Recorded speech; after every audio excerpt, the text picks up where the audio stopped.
Tonight, the lanterns burn low and the wind moves with a quiet patience across the plains.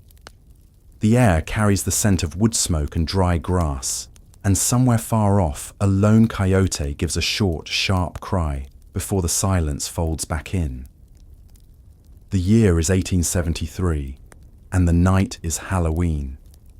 A night that belongs neither to the settlers nor to the wilderness, but lingers between the two, suspended in the stillness of the frontier. Before we step into this quiet world of firelight and faith, I'd like you to take a moment for yourself.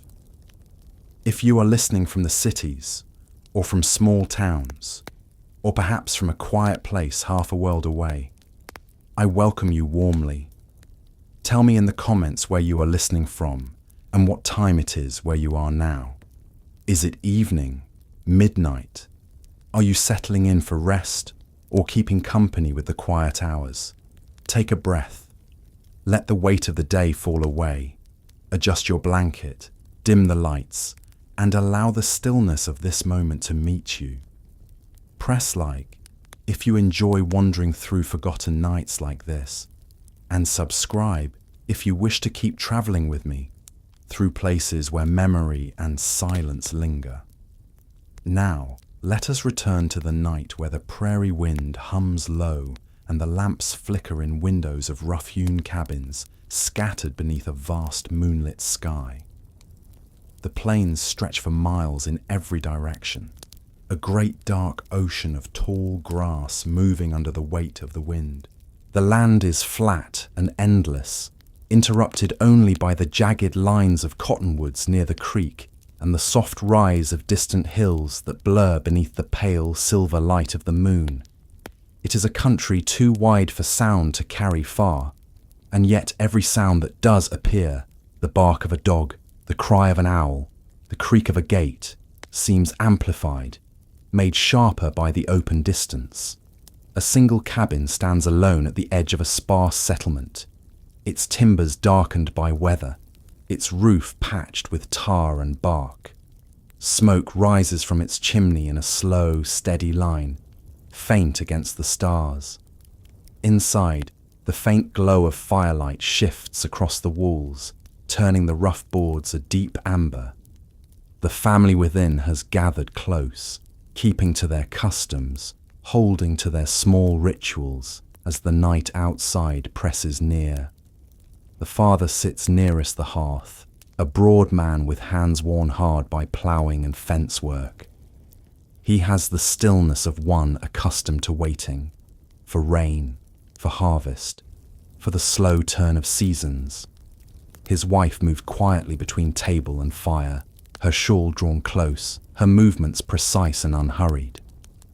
The two children, a boy of 9 and a girl not yet 7, sit cross-legged on the floor, their attention fixed on the slow flicker of the flames. Each ember seems alive to them, shifting and breathing as it falls into the bed of ash. On a small stool near the door rests an oil lamp with its wick turned low, the glass slightly smudged from use. Its light mingles with the glow of the fire, filling the room with a fragile warmth that holds steady against the cold pressing from outside. The mother sets a small loaf of cornbread on the table beside a dish of molasses and a shallow bowl of water. She crosses herself quietly before sitting, the gesture automatic, not born of fear but habit. The father glances toward the window where the shutters are latched tight. The thin gaps between the boards show only darkness beyond. The night outside is neither safe nor hostile. It simply is, wide and unbothered, the kind of darkness that belongs to the land long before people came to tame it. The boy breaks the silence first. His voice is soft, barely above the crackle of the fire. "Do they have Halloween here too?" he asks. The mother pauses, looking at him for a moment before answering. "We keep it our way," she says gently. Not with masks and noise, but with remembrance. Her words are simple, but the tone carries the weight of belief. Halloween on the frontier is not a time for play or mischief. It is a night of watchfulness, a night to mind the edges between the known and the unknown. Outside, the wind rises, pressing against the thin walls with a low, steady moan. It moves through the dry stalks of grass, setting them whispering in long, sweeping waves. Somewhere far off, the sound of a door slamming echoes across the open ground, carried on the gust before fading again into distance. The father leans forward, feeding another piece of wood to the fire. Sparks drift upward, catching briefly in the air before vanishing. "Keep it burning steady," he mutters, half to himself. The light holds them back. The mother doesn't correct him. On nights like this, she allows such words to stand, knowing that old habits and old fears run deep in land as young as this. The children watch the firelight dance across the ceiling. The patterns shift like moving water, the glow thick and golden. The boy rests his chin on his knees, trying to make sense of the stories his grandmother used to tell back east. Stories of spirits that wandered on Halloween night, of the dead who walked roads unseen. Out here, under a sky so wide and unbroken, those stories feel heavier, more possible. The girl whispers softly, "Will they find us here?" The mother reaches over, smoothing her daughter's hair. "They walk their own paths," she says simply. "We keep ours." The air inside the cabin is warm but heavy, carrying the mixed scents of smoke, bread, and the faint iron tang of the lantern's oil. Every creak of the floorboard sounds louder than it should. Outside, the wind has quieted again, leaving behind a stillness so complete that even the fire seems hesitant to move. The father's gaze lingers on the door. The wood is thick, the hinges strong, but the night beyond it feels vast enough to slip through any crack. He listens to the land the way he listens to his own breath, steady but alert. On the table near the hearth, a Bible lies open, its thin pages trembling slightly in the draft. The father runs a calloused finger along a line of text, mouthing words he's long since memorized. His faith is practical, not showy, a habit of survival rather than ceremony. Out here, belief is less about doctrine and more about endurance, a way of keeping the mind steady when the nights grow long and the sounds of the wild become unfamiliar. The mother glances toward the window again, her eyes tracing the faint shimmer of frost forming along the glass. The patterns are delicate, like the veins of leaves caught in ice. She remembers her own childhood Halloweens in a small church town, where bells rang to mark the night and neighbours gathered in prayer. Out here, the bells are gone. Only the wind speaks. The boy gets up and moves toward the door, his small hand hovering near the latch. "Don't," his father says quietly, not in anger, but in caution. The boy steps back, his curiosity dimming under the weight of his father's tone. The mother folds her hands in her lap, murmuring a small prayer that drifts between the crackle of the fire and the slow tick of the wind against the walls. Time moves differently in the frontier night. Minutes stretch, sounds linger, and every small motion feels deliberate. The fire drops to a low hum, its light deepening to a steady glow. The girl's eyes begin to close, her head resting against her mother's knee. The boy leans against the wall, still watching the flames. He wonders what lies beyond the reach of that light, what watches from the tall grass, what waits between the trees that line the creek. The stories say that on Halloween, the dead walk. But out here, where so few living have walked before, it feels as if the land itself might stir. The father stands, stretching the stiffness from his shoulders. He moves to the small window and unlatches it for a moment, letting the cold air spill in. The wind carries the smell of sagebrush and distant smoke from another cabin, a mile or more away. He listens, expecting nothing, yet hearing everything. The rustle of grass, the faint shifting of the earth, the hollow cry of an owl. Then he closes the window again, sealing the warmth inside.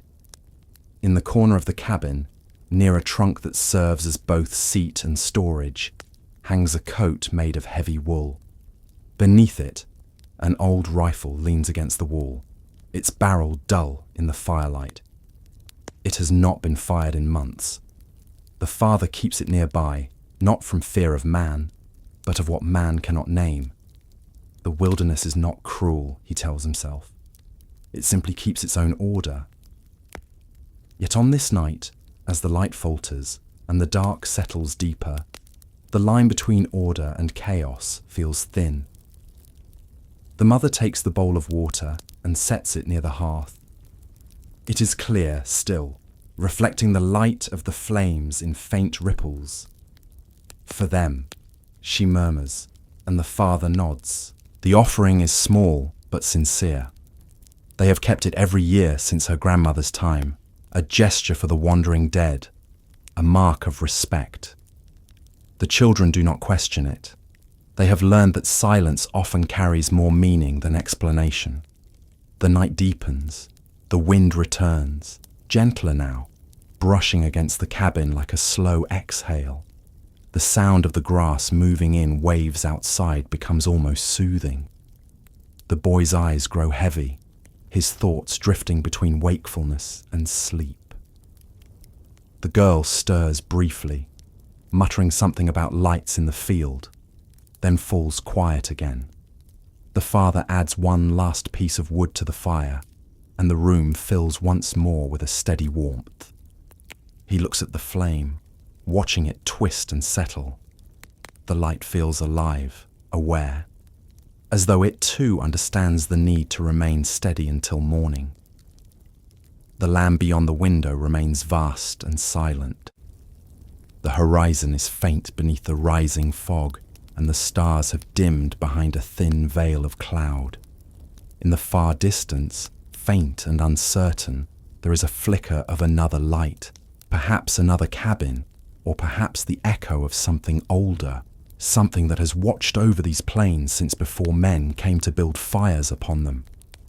The father watches it for a long moment before turning back to the hearth. Inside, the family breathes in rhythm with the fire, the cabin's small heart beating in time with the world beyond its walls. The night does not threaten them, not yet. It simply waits, patient, timeless, vast.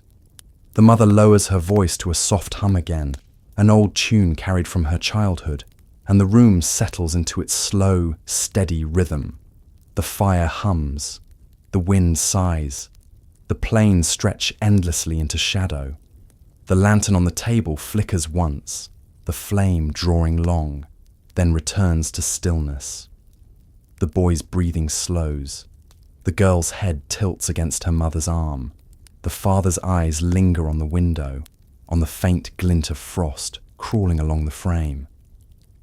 He does not pray aloud, but his thoughts turn toward words older than his memory, phrases meant to hold the night steady and the wild at bay. The air hums faintly, the quiet sound of the world shifting deeper into darkness. The wilderness beyond the cabin moves softly, unseen but alive.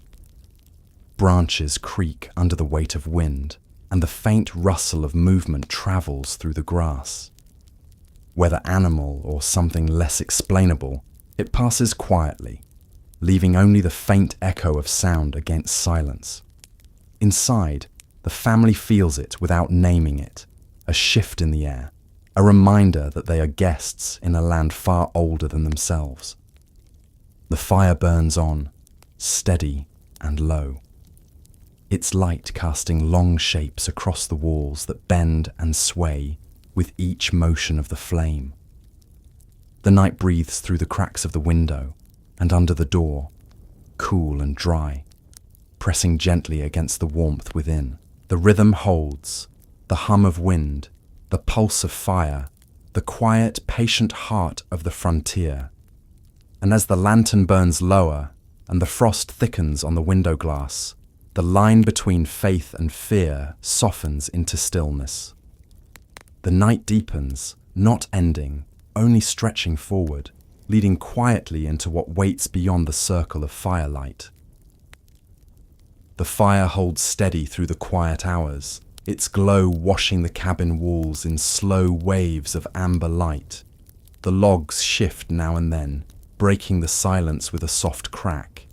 Outside, the wind stirs again across the plains, dragging the sound of dry grass against the earth like the faint whisper of something restless moving beyond sight. The wide land breathes and exhales, and the cabin, small and solitary, holds itself against that vast, unseen rhythm. Beyond the creek to the north lies nothing but open ground. The grass rises to a ridge where cottonwoods stand in crooked lines, their pale trunks catching what little moonlight seeps through the clouds. The settlers who built here chose the highest patch of ground they could find, safe from flood and far from the neighbouring families whose lamps are faint points of gold along the horizon. In daylight, the distance is comforting, but on nights like this, it stretches wide and lonely. Inside, the mother moves softly between hearth and table, keeping the routine alive in the hours when sleep refuses to come. She checks the bread cooling on the board, stirs the ashes to keep the heat even, and glances now and again at the window where frost thickens in spreading veins of white. The glass hums faintly in the cold.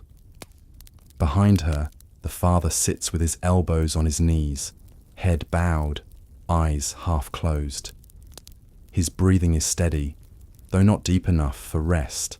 The Bible lies closed beside him, its worn cover glinting faintly in the firelight. He has said his prayers but still listens, one ear turned toward the walls, toward the endless world beyond them. The children sleep near the hearth, wrapped in blankets that smell faintly of smoke and pine. The boy's hand rests over a small wooden horse carved from scrap lumber, its surface smooth from use. The girl clutches a cloth doll with one button eye missing, its head pressed close against her cheek. Their breaths move softly in rhythm, a quiet counterpoint to the distant sigh of wind pressing along the cabin's seams. The father straightens slowly, rubbing the back of his neck where the muscles knot tight from long days in the field. He rises, crossing to the small window and peering through the narrow gap between the boards. The view is only darkness. The moon has slipped behind the clouds, and the land has become a single shape, heavy and unbroken. Somewhere far out on the plain, a sound moves, a slow shuffle, perhaps animal, perhaps nothing at all. He waits for it to come again, but hears only the wind. Out here, the difference between real and imagined sound blurs easily. The mind fills the silence with whatever it fears most. He closes the shutter again, pushing the latch into place, then returns to the fire. The warmth reaches him in soft waves, but it does not ease the tension that clings to his shoulders. "You should rest," his wife says quietly. He shakes his head. "Not yet. The wind's changed." She looks at him but does not press. They have lived long enough on this land to know that sometimes the air itself feels wrong. Too still, too watchful. The wild has moods, same as people. The mother sits near the children, folding her shawl tighter around her. The flames dance in her eyes as she watches the slow drift of ash fall through the air. She hums softly, an old tune from the hills where she was born, slow and even, a melody with no beginning or end. The sound is quiet enough not to wake the children, but steady enough to soothe the silence. The father listens without comment, his gaze returning to the door, his hand resting on the back of a chair carved from hickory. The hours pass unnoticed. The lantern by the door burns low, its wick reduced to a trembling line of light.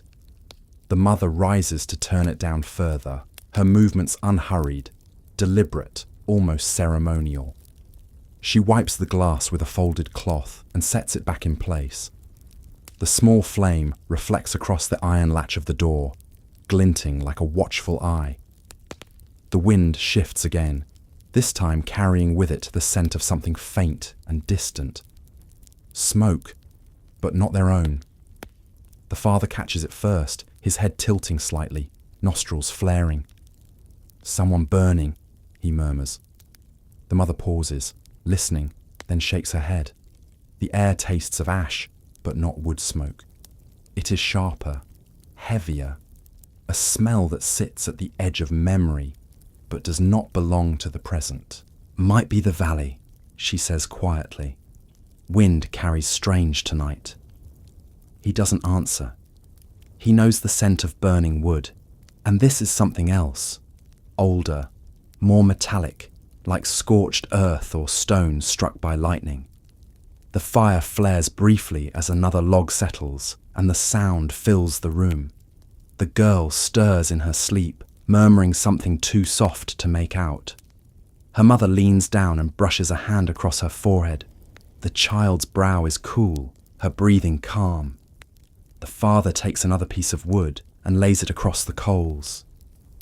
"Keep it bright," he says again, "until morning." The mother glances toward him, her voice barely a whisper.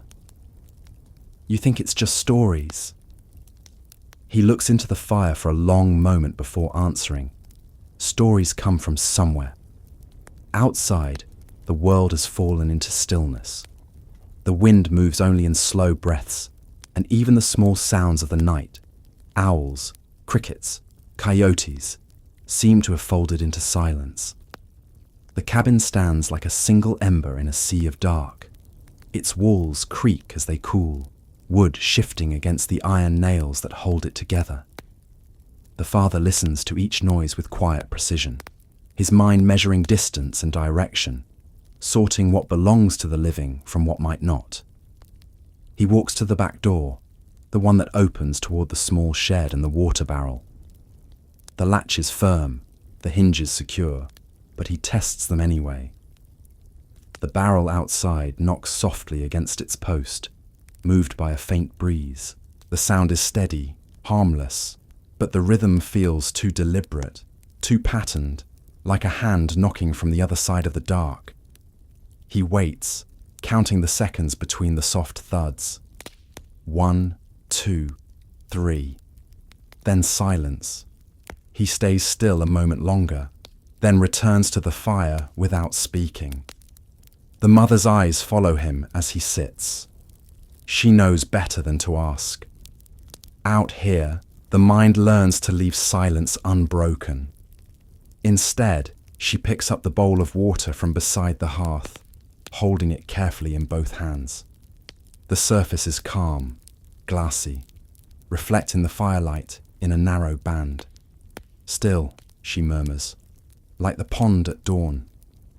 The reflection wavers as she speaks, a faint ripple spreading outward before settling again.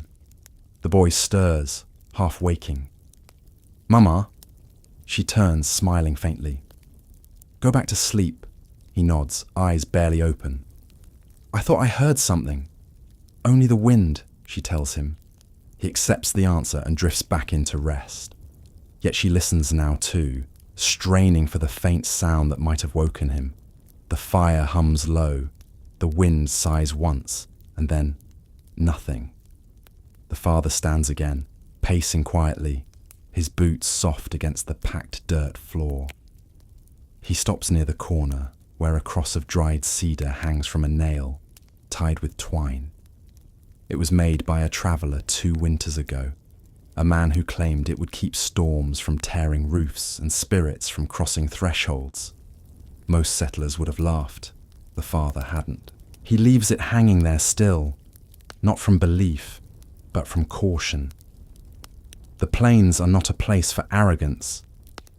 He traces the edge of the cross with one finger, then turns back to the fire.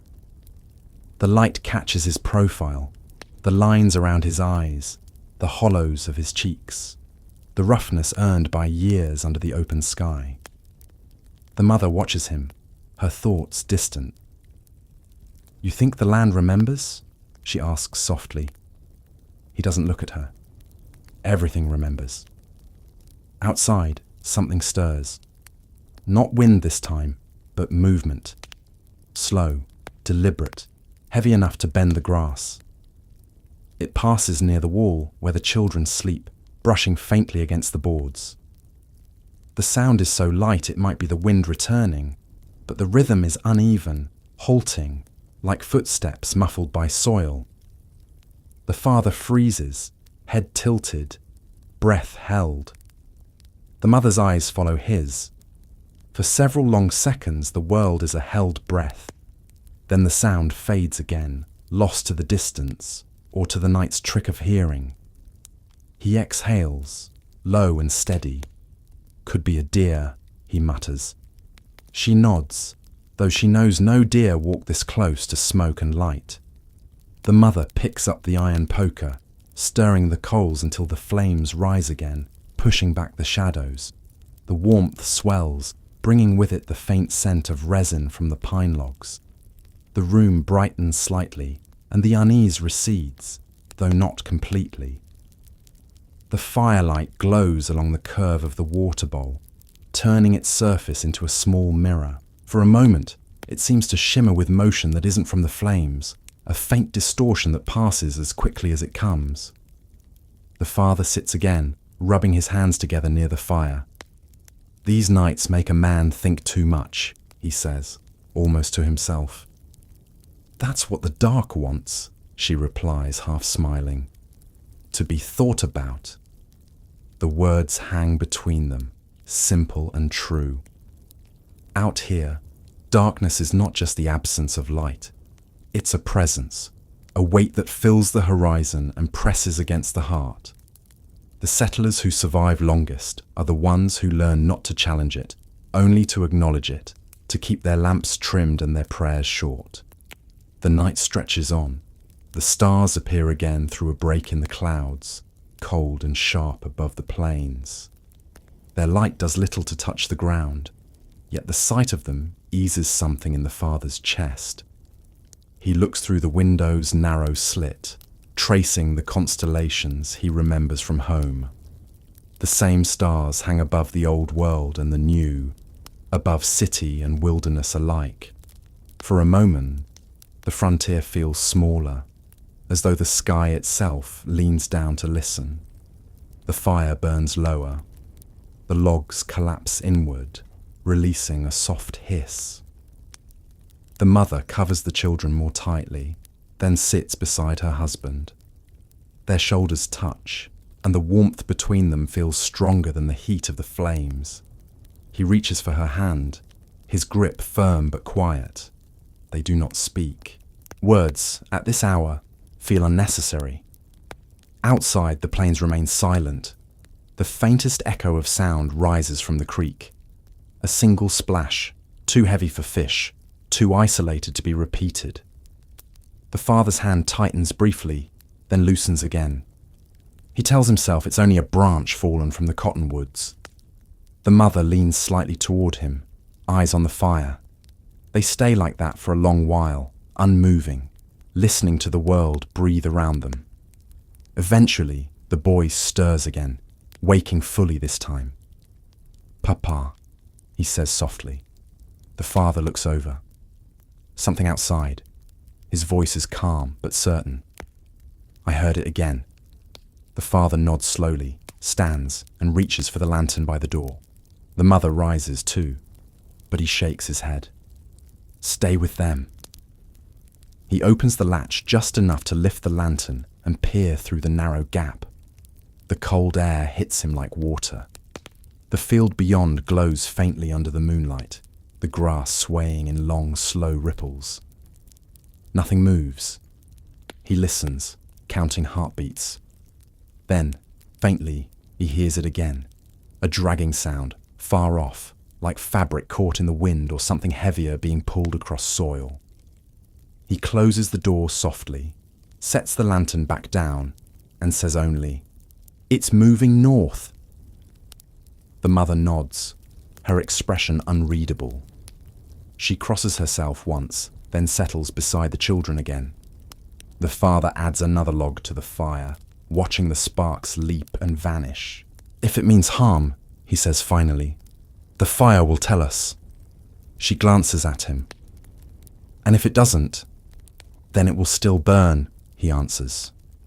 The air inside the cabin grows thick with warmth and the scent of pine. The boy drifts back to sleep, reassured by the sound of his parents' voices. The girl murmurs softly, caught between dreams. The mother's hum returns, low and even, threading through the steady rhythm of the flames. The wilderness presses close, unseen, but felt in every creak of the boards, every sigh of wind. Yet the cabin holds firm, a small island of light in an ocean of dark. The family within sits bound by faith, by habit, by the slow pulse of the fire that keeps the wild at bay. The night does not end, it only deepens, carrying them forward into hours where time moves like breath, slow, measured, and uncertain. The father leans back at last, his gaze lingering on the door. Beyond it, the plains stretch endlessly, and in their stillness, something unseen waits, patient as the land itself. The lantern flickers once, its flame drawing long and thin, then steadies. The room hums with quiet life, the crackle of wood, the soft murmur of song, the steady rhythm of sleeping children. Outside, the wind stirs again, low and distant, curling around the cabin as if testing the edges of its light before slipping back into the dark. The night holds its breath, and the family, in their faith and firelight, breathe with it. The wilderness watches, vast and wordless, while the small cabin at its edge stands awake beneath the weight of its gaze. The hour turns quietly, carrying them deeper into the night where the next sound, the next flicker of flame, will begin again, like the slow unfolding of another heartbeat in the long, quiet story of the frontier. The fire has burned low again, its light thinning across the walls until only the slow pulse of embers remains. They glow like eyes half open, their heat still steady, but quieter now, softer. The air inside the cabin has cooled, and the scent of ash hangs close to the floor. The father stirs the coals with a careful hand, drawing out a faint rush of orange light. The sparks rise in a thin trail before fading into the dark air above the hearth. Each small flare reminds him how far the night still stretches before morning. Outside, the world has become a sea of quiet. The plains roll outward in all directions, endless and bare, the grass bent low under the pull of the wind. The horizon is gone, swallowed by mist that has drifted in from the creek bed. It moves across the ground like smoke, pale and shifting, thick enough to blur the shapes of fence posts and trees. The moon hides behind it, turning the sky the colour of cooled iron. Nothing moves except the mist and the grass. It is the kind of silence that feels alive, that carries its own pulse, faint but insistent, pressing against the walls as if to remind the living that they are few.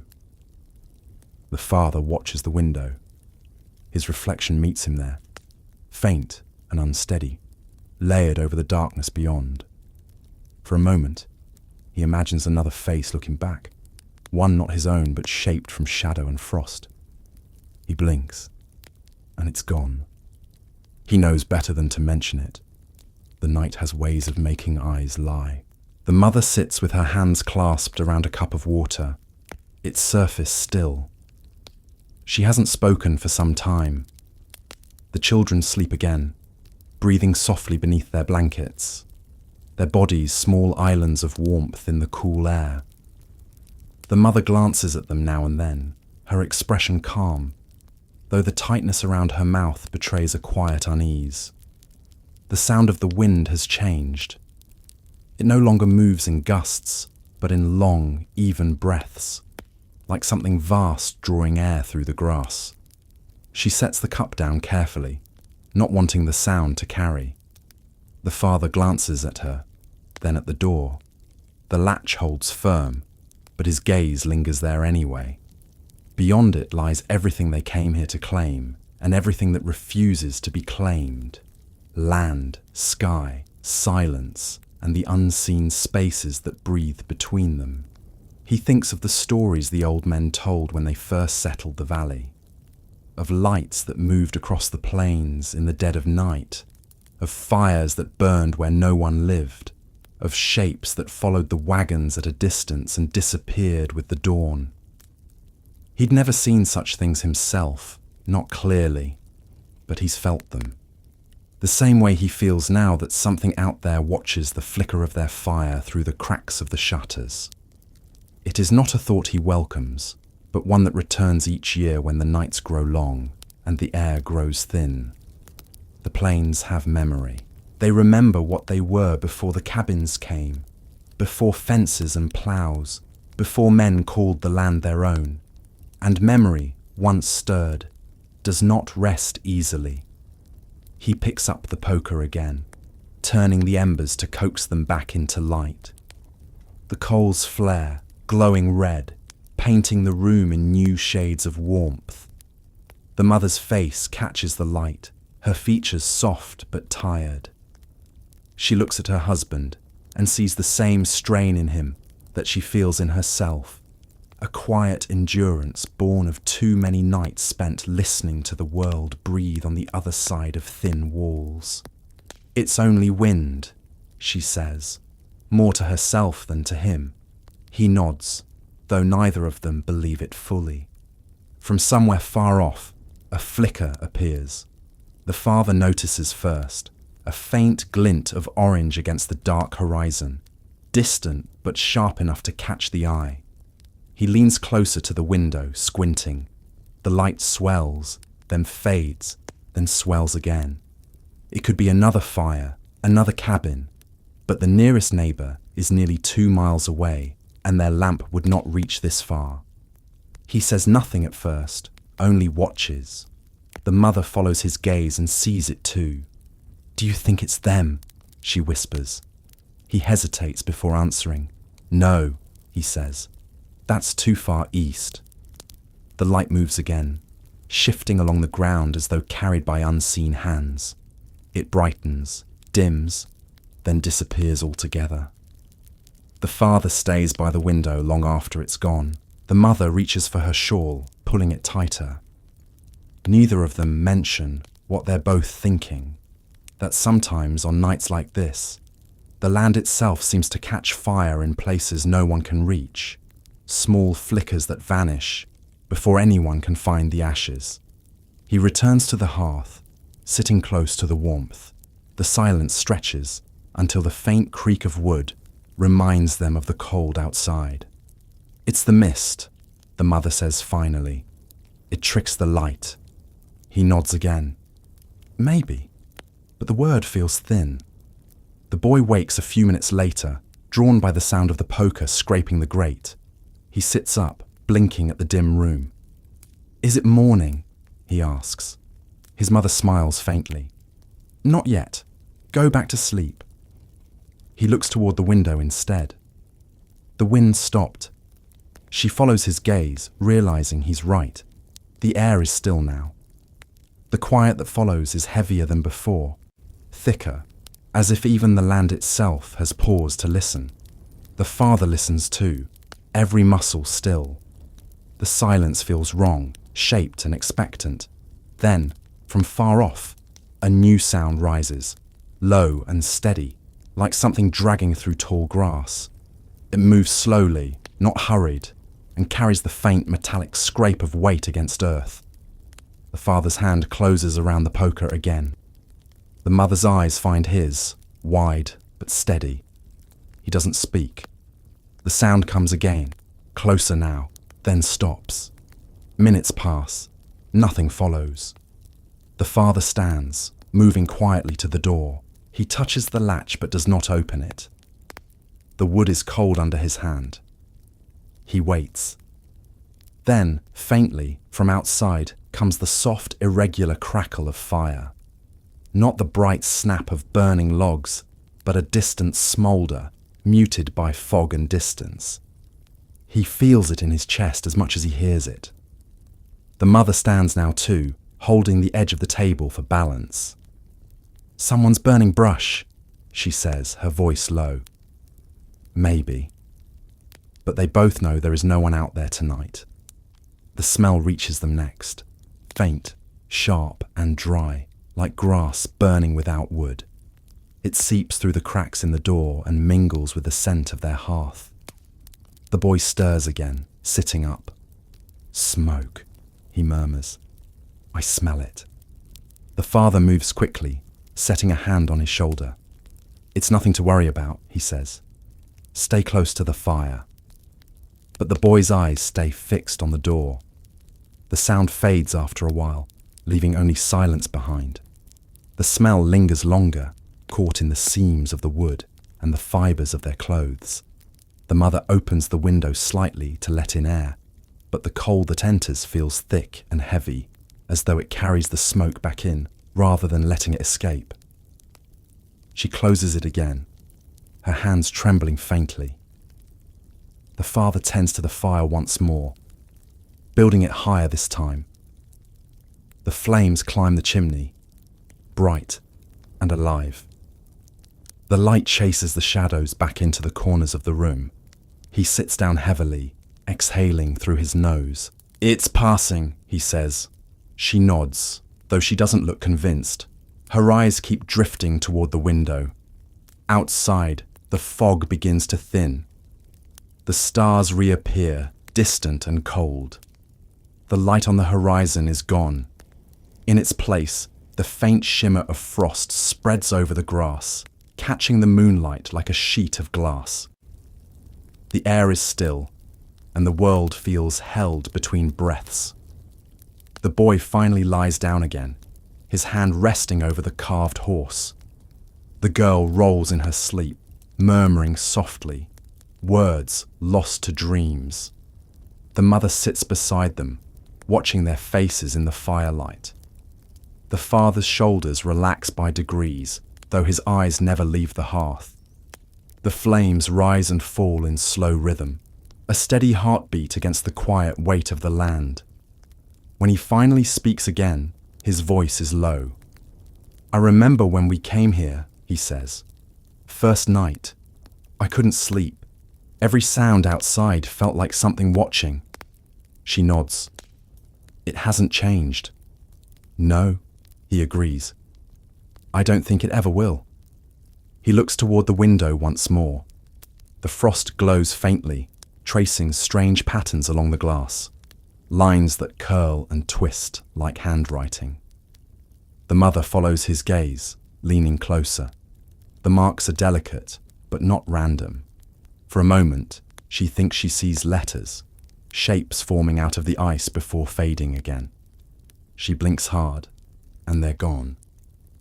The frost settles back into its usual quiet geometry. She leans back, drawing the blanket closer around her shoulders. "This land doesn't sleep," she says. He nods. "It waits." The fire snaps, sending a brief shower of sparks up the chimney. One drifts free, glowing for a moment before fading to nothing. The father watches it disappear and wonders what else might be vanishing out there beyond the reach of their light. What embers burn unseen across the plains? What stories are written in smoke and never found again? The night holds its rhythm, slow and even. The fog moves in thin ribbons now, parting to reveal the dark sweep of the land. The grass gleams faintly under the moon, bending in small waves that roll outward toward the horizon. In the distance, faint traces of fire still glow, small, irregular, as though scattered by hand. The father watches them until his eyes blur. He can't tell if they're real or reflections in his own window. It doesn't matter. Out here, the difference between the two is small. He stands again, stretching the stiffness from his back.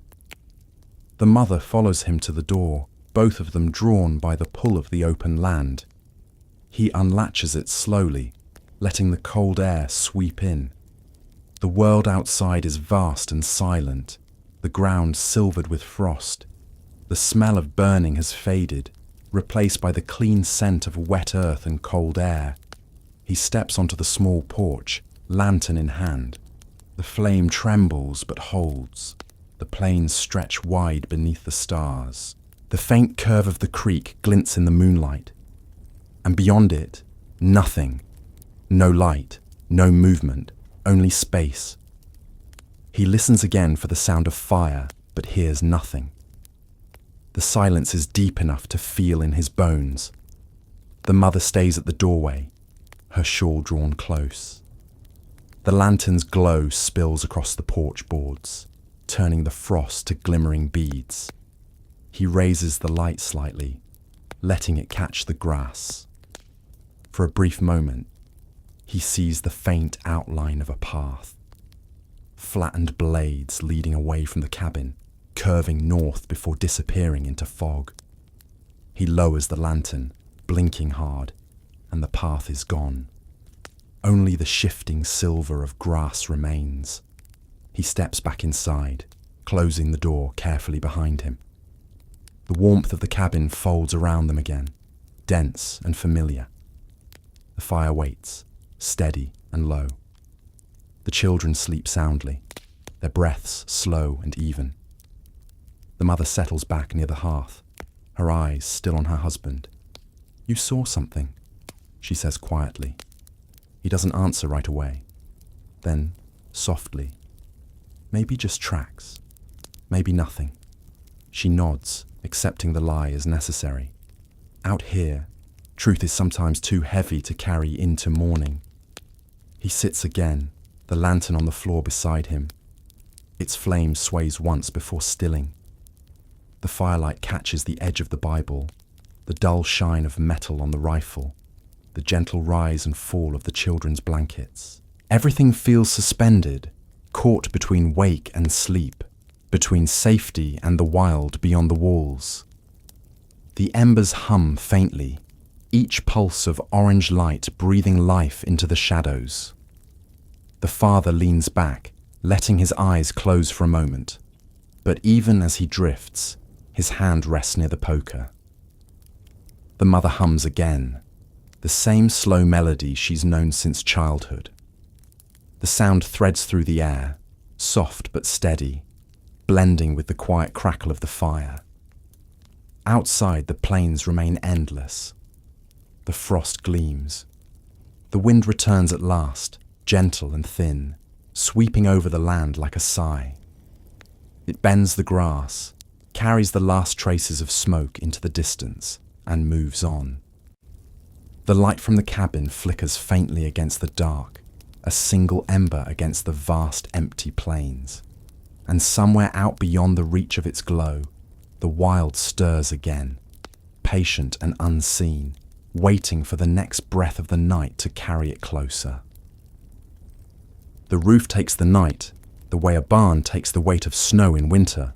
It holds and settles, board against beam, peg against notch, each joint answering the change in air with a small groan.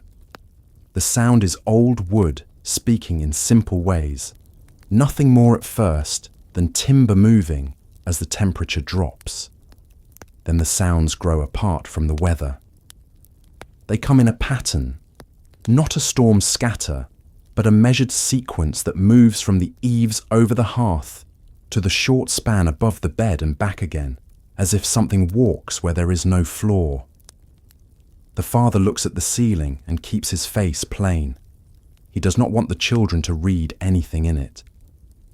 The mother lifts the iron kettle an inch, checks the simmer, and rests it back on the trivet. The lid nudges and rattles once.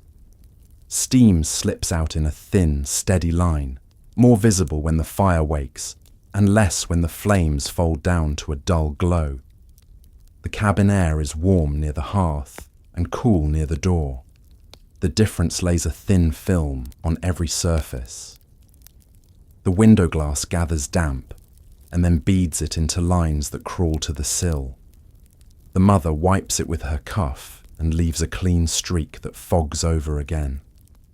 The boy hears the first long roll come through the roof and thinks of wagons on a plank bridge.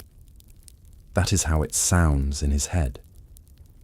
He sits up, then checks the way his father's hands rest on his knees and lies back down. The girl opens her eyes without moving the rest of her face. She knows the pattern of this house at night. She knows which noises call for a hand on her back and which ask her to be quiet and keep breathing slow. She does not speak. She watches her mother's shawl move from shoulder to elbow and back again as the woman turns toward the kettle and then toward the door. The father stands and places his palm flat on the nearest wall. He can feel the faint tremor of the timber when the sound runs along the roof. It is small, but it is real. A squirrel can make it in the day when it leaps from the cottonwood and skids on the shingles. The night makes the same noise larger, or the noise is larger. He waits through 3 runs of it and then lets his hand drop. He adds a split of dry pine to the fire. Sparks break and rise and vanish up the throat of the chimney. Another noise threads under the first. It sits lower near the floor. A whispering scrape. Not a mouse. Not that quick. Not that light. This moves an inch, halts, moves another inch, halts. The father tracks it with his head, but does not follow it with his feet. He keeps the map of the cabin in his mind and fits the sound to the map. It comes along the wall behind the bed, reaches the corner by the wood box, and stops under the peg where the wool coat hangs. The boy hears it too. His hand opens and closes over the small wooden horse until the corners press half moons into his palm. The girl does not lift her head. Her eyes slide to the baseboard, and the patch of shadow where a broom rests bristles up against the wall. The mother lifts the Bible and sets it on the table rather than leaving it open on the bench. The move is small. The sound of leather on wood is small. It is enough to set a different tone in the room. She does not make a sign over herself. She does not need to do it every time. She glances at the door latch and notes the angle of the iron. It is down and true. She notes the second latch on the back door in her mind and finds it right without walking to see. She has touched both a dozen times tonight. The roof answers again. This time it is not a run but a single press, as if a weight leans in place and rests there.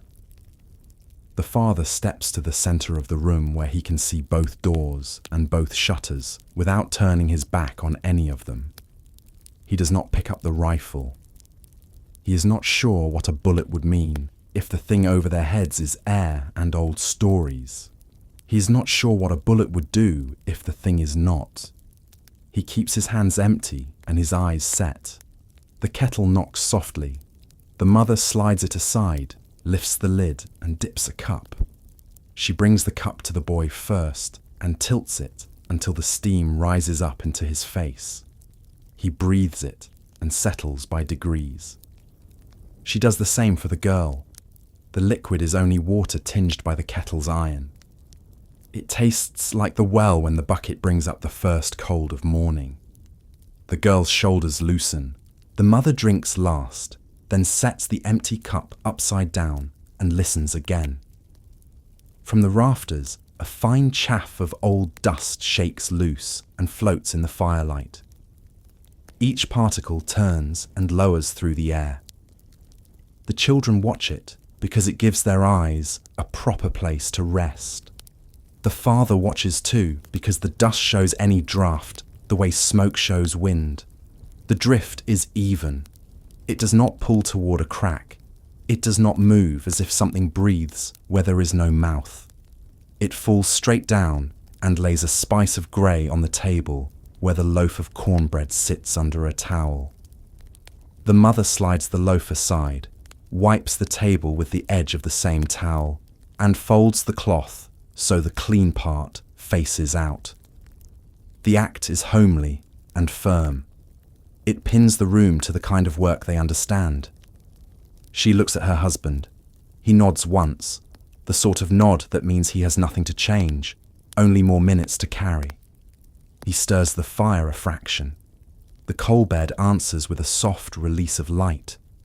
Something speaks then, not in words but in a shape of sound that has the volume and pace of speech. It comes from the space above the rafters, or below the shingles, or between both, where there is no room for a man's shoulder. It runs the length of the cabin and pauses at the far wall, the one that faces the creek. The boy's fingers stop on the horse. The girl closes her eyes and opens them again, slower. The father does not look up. He looks at the children first, so they will find his face before they find the ceiling. The mother's mouth gathers into a line. She does not thin it with fear. She thickens it with patience. The sound returns as if it has to gather itself between passes.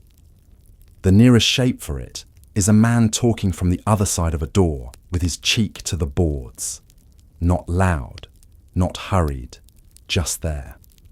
If a human voice makes such a sound, you can recognize strain or breath. This has neither. It has only the even lift and fall of tone. It does not ask to be answered. It does not expect to be. It exists the way wind exists when it threads wire, or the way a jug sings when you strike its lip and let it hum. The father knows this and lets it be what it is. He does not give it more. He goes to the work trunk and lifts the lid. The hinge creaks. He takes out a length of rawhide and a small pouch of nails. He sets both on the table and closes the trunk. The mother watches. The children watch. He does not explain himself. He checks the door latch a last time with his thumb and a turn of his wrist, and then sits to cut the rawhide into 3 short strips. The knife is dull, but true. He slices without hurry. He dips each strip in the water bowl and ties it in a simple knot. The wet leather tightens and darkens. He lays the knots along the edge of the table where the fire can dry them part way and stiffen them into their shape. The sound in the roof moves again and stops. He cuts 2 more lengths and knots them without words. The girl looks at the knots and then at her mother. The woman nods toward the hearth. The girl slides a palm along the floor until she finds the warm stone at the edge of the firebox and rests her hand there. The boy watches the door. He is counting in his head. He counts 9 between the last pass of sound and the next. He counts 6 between the next and the one after. The pattern means nothing he can tell, but the counting gives him a handle. The father finishes tying the 5th knot, sets the knife aside, and stands to fix 1 strip to the beam above the door with 2 nails and 3 light strikes of the hammer. He sets the 2nd above the back door. He sets the 3rd on the beam that runs over the window where frost gathers in small bright hooks. The mother does not call them charms. The father does not either. No one in the room says anything about what they are. They are leather made tight by water. They are knots that hold to themselves. They are small and ugly and honest. They take up more space in the room than their size allows. The boy lets go of the horse and folds his hands, because the sight of those little knots makes his fingers itch, and he does not want to touch them. The roof settles again. A single weight moves the beam above the hearth. The fire replies by changing its sound, not by shrinking, but by letting its hiss go flat for the length of 1 breath. That is enough to make the father's eyes sharpen. He folds the hammer back into the trunk and returns to his chair. The mother reaches for the kettle and pours a little water at the edge of the fire to set the ash. It spits and quiets. The smell is clean and metallic.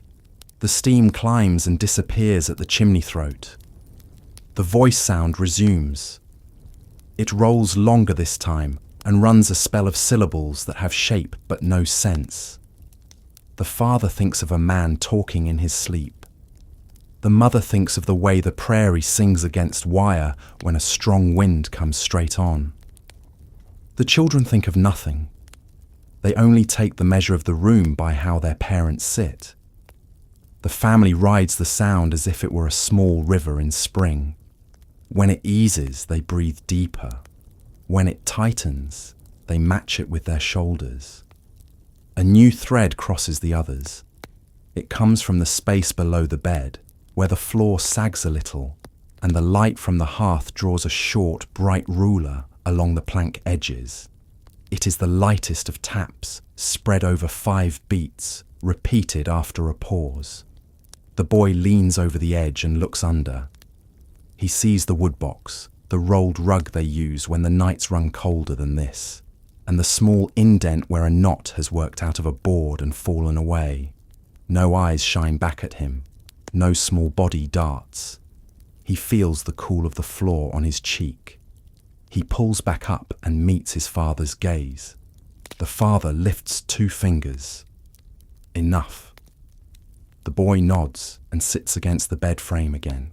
The mother's hum begins without her deciding to begin it. A plain air, even and low, one sung to children who wake from a storm and need to find sleep again. The tone does not claim anything. It fills the space left between the roof's run and the floor's tap. It turns the cabin back into a room where people live. The father takes the poker and draws a line through the ash at the edge of the fire, then a second line, then a third. The motion is slow. He is not making a mark to be seen. He is making a mark to be done. The roof answers with one long roll that comes over the bed and stops above the door, where it holds until it falls away in a way that feels like a person deciding not to step through and walking off instead. The boy's shoulders loosen. The girl lays her head in her mother's lap. The kettle settles with a soft click as its lid drops into full rest. The cabin sound returns to the simple list they know: wood, wind, iron, breath. It holds there for 5 minutes, then 10. The mother's hum fades without a break. The father does not count time after the hum stops. He counts only changes. A thin draft touches the inside of the door at knee height. That is the level where the boards warp a shade in hard weather. The father moves his hand an inch from the latch and feels the trickle. He presses the wedge deeper with his thumb, and the draft narrows. The smell that comes with it is not the burned grass that drifted here earlier. It is the flat, dry smell of creek stones when the water runs thin and exposes them to night air. The creek is a short walk from the door. The smell belongs to the place. It settles him some. He leaves his hand there, palm to wood, and breathes the same way he does when the team steadies after a spook. The roof gives one last long complaint. It sounds like load instead of steps. The father accepts that sound for what it is: plain wood under cold. He looks at the window and watches the frost crawl one more finger's width down the pane. The pattern is not letters now. It is oak leaf and fern, the common forms of cold on glass. He nods, not to anyone, just to mark it, and sits back. The mother reaches into the wood box and brings out a small bundle she tied in the afternoon. It is a strip of muslin rolled around a chip of cedar and a few loose needles. She sets it on the back of the hearthstone where the heat can warm it without lighting it. After a minute, the room carries a dry sweetness that has nothing to do with sugar and everything to do with trees cut and planed and built into houses. The boy breathes deeper. The girl presses her cheek into the mother's skirt and closes her eyes again. A light patter crosses the roof irregular and quick. It is the simple answer of sleet when a thin band of weather moves through. The father welcomes it.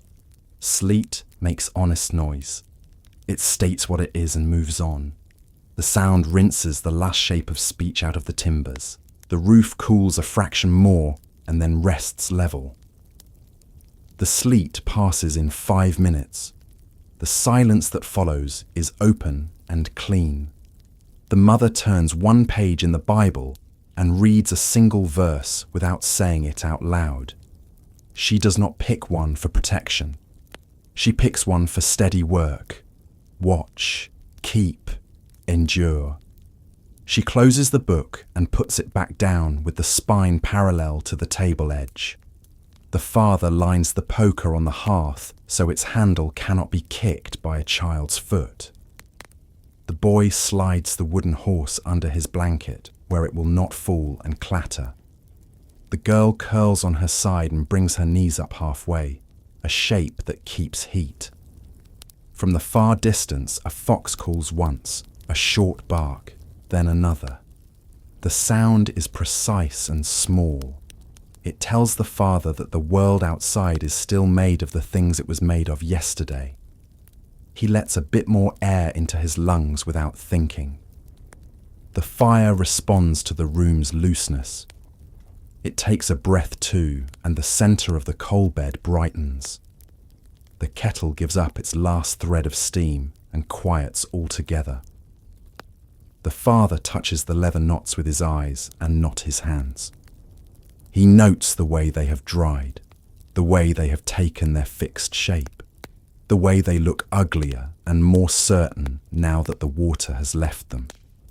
He decides to leave them where they are for the night and cut them down tomorrow before the children start to mark them with stories in their heads. The mother thinks the same and glances to the hammer where it rests in the trunk. She closes the lid so a small eye will not see the tool and think of striking boards at midnight when no one can sleep. A soft knock comes from the back door. It is not hard enough to rattle the latch. It is a single touch, the kind a person gives when he tests whether a house is awake. The father does not move. The mother does not move. The children do not open their eyes. The knock does not come again. The wind answers a moment later with a light push and then leaves off. The father's hand lays flat on his thigh. The mother's hand rests flat on the girl's back. The room holds. A thin grit of ash shifts when the father draws the toe of his boot an inch across the floor. He lifts his foot again and sets it back soundless. He does not choose to speak. The words would lay different weight on the air. What he wants is plain air, wood heat, children's breath, and nothing added. He gets most of it. The roof stays quiet. The walls keep their shape. The window gives up nothing but cold and pale light. He stands once more as a man does when he knows hours remain, and the body must be stretched a little to work through them. He crosses to the back door and presses his ear to the seam. The board is cold and smooth. It offers him the dull thrum of his own blood and the far hiss of the creek working over stone. He puts a hand on the latch and does not lift it. He breathes in and out and comes back to the fire. The mother watches him and knows the shape of that walk. It is the same shape he uses when he steps into a field and tests the ground for frost before dawn. The children settle deeper. The boy's face changes to the slack of real sleep. The girl's mouth opens a fraction and closes again on a slow rhythm. The mother smooths their blankets without thinking. The father shifts a split of pinyon and a length of cottonwood so the fire will last a little longer without him feeding it. He has learned what mix gives heat without a jump in light that will lift a child from rest. From the roof comes one last faint line of sound that could be nothing more than the last bead of sleet, freeing from the shingle edge and skittering down. It crosses the same path the earlier weight took. It does not stop above the door this time. It slides past and is gone. The father looks at the line of frost on the window and finds it unchanged. He looks at the rawhide knots and finds them holding. He looks at the latch and finds it true. He sits and lets the chair take his weight in full for the first time since the first roof voice began. The mother takes the cup, fills it halfway, and sets it near the hearth for anyone who wakes thirsty. She turns the lamp wick down one mark, so the flame is a low thumb of yellow under the glass. The light lies thin on the table and thin on the floor and reaches no farther. The fire carries the rest. The room keeps its simple list again. Timber eases and stays still. Iron gives back heat and grows dull. Coals hold. A dog far off turns twice in straw and makes one soft sound through his nose. A coyote farther off answers and then loses interest. The creek works its narrow run under the skin of frost that has glazed its slow edges. The cabin roof holds. The voice that sounded like speech does not return. The family knows better than to mark that as an end. They treat it as a space in which to sit and breathe and let the next thing come on its own time. The father keeps his seat and rests his hands palm down on his thighs. The mother leans back so the chair catches her shoulders and neck. The boy turns once and finds a better place for his knee. The girl's hand opens and closes once near her chin, and then is still. The air smells of wood and hot iron, and the faint sweetness released from the folded muslin on the back of the hearth. The water in the bowl shows a small version of the fire on its surface, steady and low. Outside, the plains hold their width without sound. The ridge of cottonwoods makes a dark seam against the paler dark of the sky. The frost lifts and settles and lifts again where the tiniest draught drifts over the grass. No foot crosses the yard. No shape pauses under the eave. If something watches, it does it from beyond the reach of the lamp and the fire and the glass. The father does not wait for quiet to break. He receives it like a load he knows how to bear. The mother does the same. They have lived enough seasons to learn the frontier's kind of courtesy. It does not promise safety. It offers notice. Tonight, it sent its notice through timber and roof and air. They heard it. They answered by staying awake, by keeping the light at a steady size, by placing water in a bowl, by setting small knots where eye and hand would remember that someone had done something common and precise.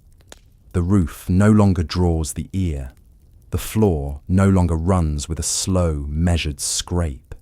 The door holds its line.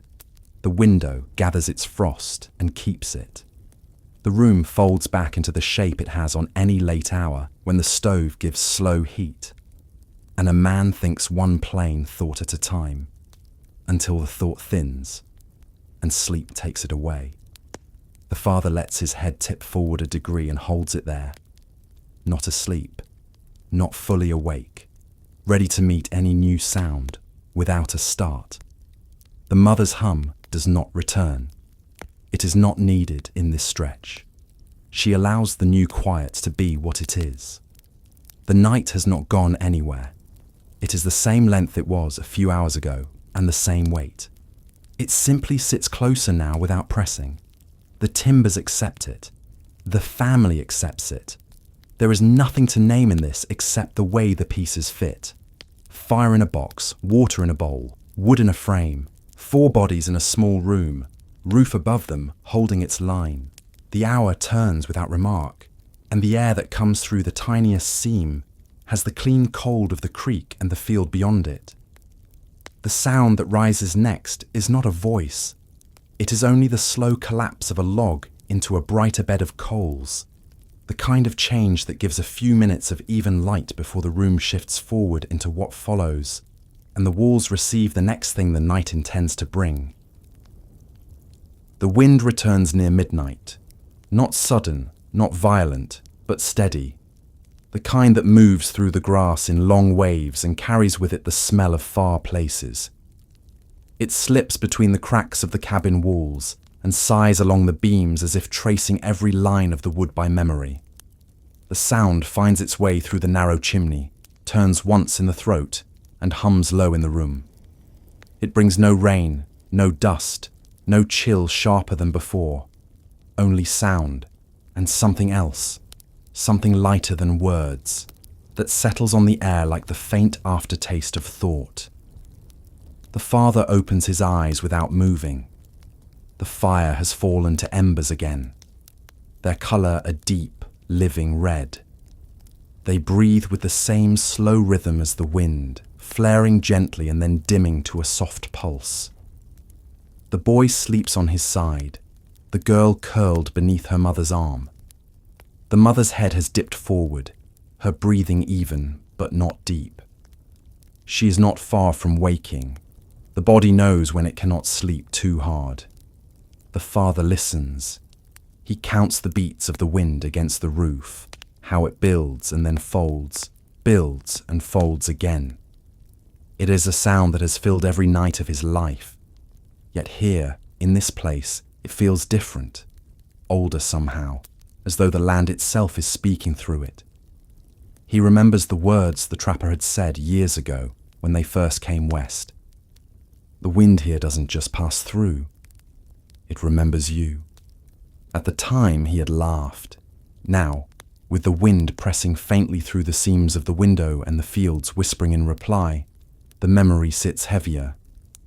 He has never been a man to believe in signs. But out here, belief and disbelief weigh about the same. The mother stirs, lifting her head. "It's come up again," she murmurs. He nods. She listens for a moment longer, her face still half shadowed by the dim firelight. "Sounds like talking," she says after a while. "It always does when it comes from that direction." The father looks toward the window, where the frost has begun to thaw in small, uneven streaks. "The creek bends there," he replies. The wind catches in the bend, makes a hollow sound. She accepts the answer, though her eyes linger on the glass longer than before. The sound deepens for a moment, slipping lower, like a voice passing through thick cloth. It rolls along the roof, slides down the side of the cabin, and trails off toward the shed. Then it comes again, from another direction, circling, tracing slow paths through the open dark. The father leans forward, his elbows on his knees, listening for pattern. The mother listens too. She cannot help it. The human ear is made to find sense in noise, even when none exists. The girl wakes, blinking in the dim red glow. "Is it morning?" she whispers. "Not yet," her mother says softly. "Go back to sleep." But the child's gaze drifts toward the window, her small eyes catching the faint shimmer of frost where the firelight touches it. "Sounds like someone calling," she says. The father turns his head slightly but doesn't answer. He has heard it too, though he will not name it that. The sound moves again, the pitch rising and falling like a long breath spoken through distance. It gathers against the walls, fades, returns. Each gust carries its own texture, one thin and sharp, another low and full. The wind out here is not uniform. It changes shape as it travels, shaped by the land, by the dry creek beds and low hills that break the horizon. The father knows this. Still, the voices come through, not in words, never words, but in tones that feel like memory. The boy wakes next. He sits up slowly, his eyes bleary. "Pa," he murmurs. "It's the wind," his father says before the boy can ask. The boy nods, but stays awake. The sound has caught him the way it catches all who listen too long. It is not frightening.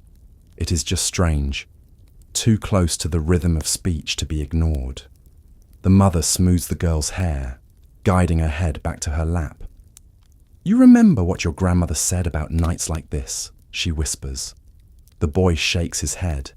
The mother's voice stays low, steady. She said the wind carries what we leave behind. Words, names, promises. When it rises, it's just returning them. The boy thinks about this for a while. Does it carry them from far away? He asks. Sometimes, she says. Sometimes from very close. The father keeps his eyes on the door. The latch holds, the hinges steady. The fire sighs softly as another log breaks down. He does not interrupt her. He knows the comfort of such words, even when they sit half in story and half in truth. The plains are full of stories like that. Every family that crosses them brings their own. Old tales stitched from what they've seen and what they fear might still be waiting. When they first came west, one of the men from the wagon train told of hearing singing out on the open prairie one night. He said it came from nowhere and everywhere at once. No melody, no voice, just the sound of something remembering how to speak. The others laughed, but the father had seen the man's eyes when he said it. He hadn't been looking for belief. He'd just been trying to name a thing that couldn't be named. The wind now moves faster, brushing against the door in soft waves. The frost at the window melts and refreezes, spreading thin, delicate veins across the glass.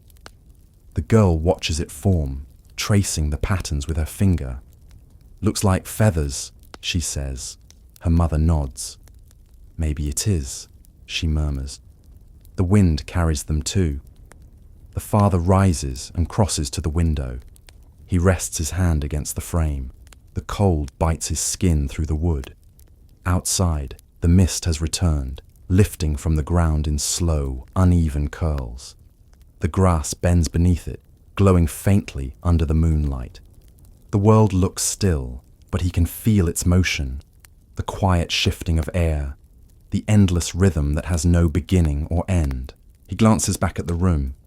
The firelight makes everything inside seem smaller, closer. The children sit up now, half awake, their faces pale in the glow. The mother folds her shawl tighter. "Do you remember the old woman in the valley?" she asks quietly. The father nods. "The one who marked her doors with ash?" "Yes." She said the wind could carry more than words, that it could bring things back if you weren't careful. He looks at her, his expression unreadable. "She also said the wind could heal," he replies, "that it could take sickness away." "It can do both," the mother says simply. She looks at the window again. Depends what's waiting to be carried. The boy listens, his eyes flicking between them. He doesn't understand, not fully, but the tone of their voices fills him with the kind of seriousness that children recognize without reason. The wind outside rises, striking the walls with a dull, rhythmic pulse. It sounds almost like footsteps in the grass, circling, pacing, keeping its distance. The mother lowers her head, whispering words too soft for the children to catch. The father can't hear them either, though he knows the shape of such murmurs, small pieces of prayer woven together from habit rather than conviction. The kind meant to keep the mind steady while the world outside grows strange. The sound shifts again. This time, it comes from the chimney, a hollow sigh that moves down through the flue and into the room. The air stirs the ashes, sending a faint swirl of grey upward. One ember lifts, glows briefly, then fades to black before touching the hearth again. The mother watches it fall. The boy follows its descent with his eyes. "Someone's outside," he whispers. His father looks at him, calm but firm. The wind plays tricks. The boy nods, though his gaze stays fixed on the chimney's mouth. A moment later, another sigh passes through, louder, longer. The fire shifts, the coals brightening under the sudden pull of air. The sound carries a tone now, a deep, rising pitch that seems to hold shape before breaking apart. The girl sits up, clutching her blanket. "It sounds like singing," she says. The mother opens her mouth, then closes it again. "It's just the wind," she says at last, though her voice wavers slightly. The father stirs the embers, adding a new log. The flames rise, the warmth returning to the room. He keeps his focus on the fire, his hands moving in calm, deliberate motions. "Old wind picks up what people forget," he says finally, his voice even. "It blows through graves, through barns, through hollows. You listen too close, you'll start to think it talks back." The boy tilts his head. "Does it?" The father shakes his head. "No, it just carries." The mother exhales slowly, her breath visible in the cool air. "Still," she says, "best to speak kindly when it passes." He glances at her. "You think it hears?" "I think it listens," she replies. Outside, the sound builds to a low roar, then softens again, rising and falling like the tide. The wind runs its long fingers through the grass, bending it in great arcs that shimmer in the faint light. The cabin creaks, the walls answering with their slow, steady language of wood and nail. The air inside grows heavy, with the scent of smoke and damp earth. The boy lies back, eyes open, listening. The girl curls closer to her mother, her small hand clutching the edge of the shawl. The mother keeps her gaze fixed on the window.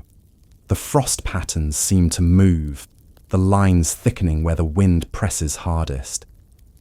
It almost looks like shapes forming and then unforming again, letters too large to read. She blinks and they fade back into simple frost. The father remains at the hearth, his back to the fire, his eyes on the door. The light flickers across his face, tracing the angles of bone and shadow. He thinks of his own father, of stories told by lamplight in the old house before they came west. Tales of how the dead found their way back on nights when the wind refused to rest.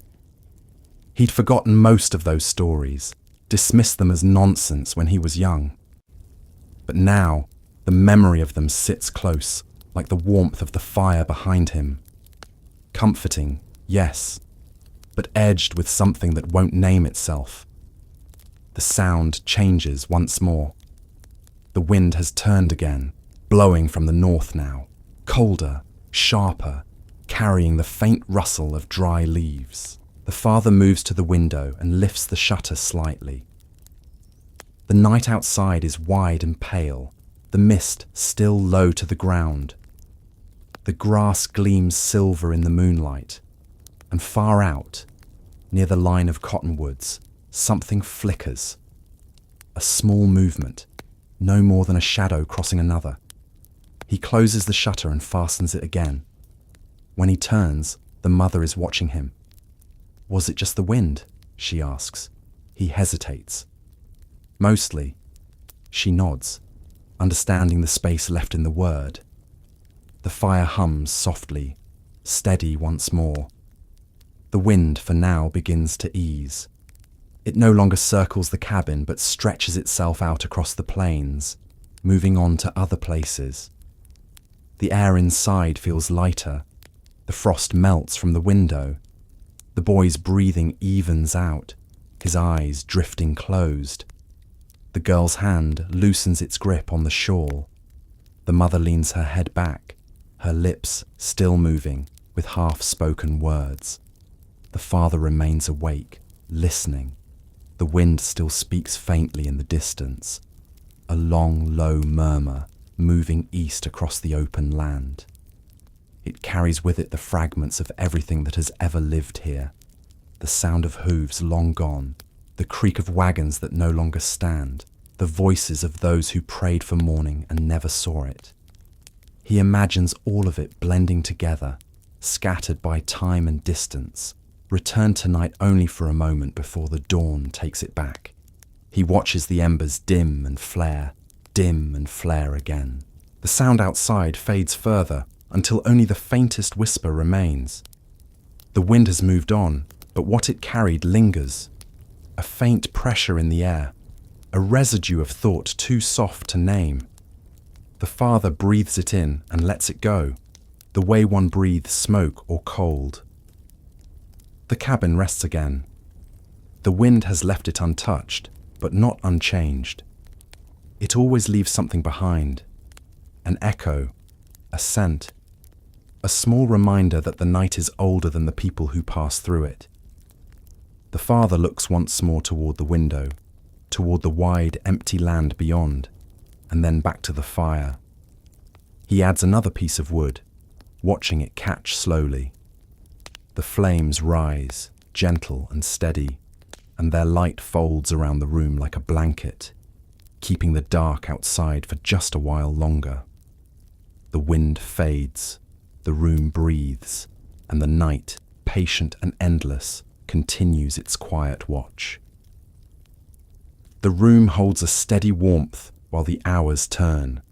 The wind has gone east, leaving the plains to their long hush. The embers breathe in a slow red line that thickens when a coal collapses and thins again when the air draws across the grate. The father sits with his shoulders forward, not asleep, not fully wakeful, a way of resting learned from years of keeping watch over teams and fences and sick calves when the weather turns.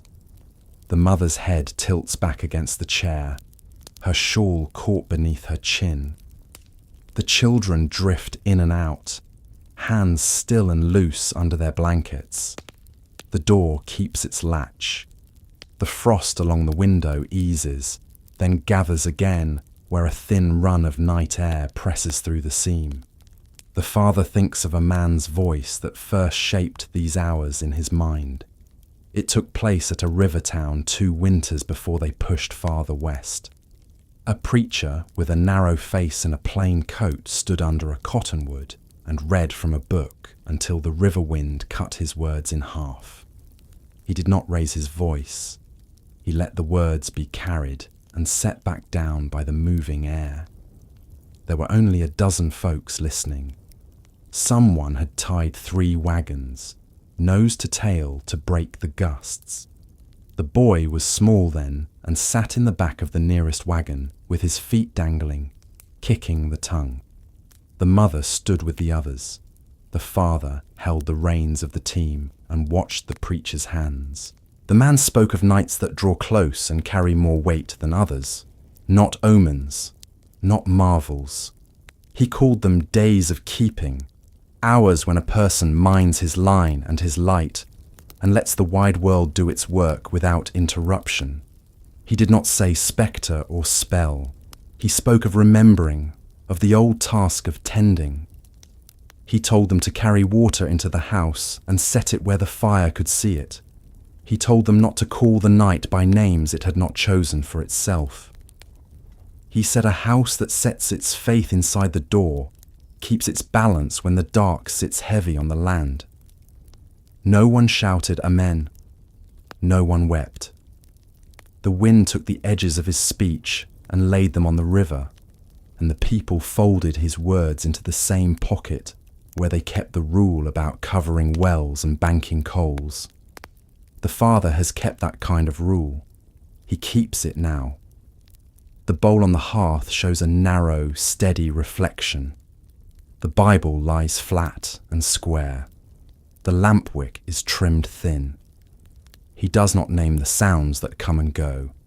He receives them and places them next to timber, iron, frost, and breath.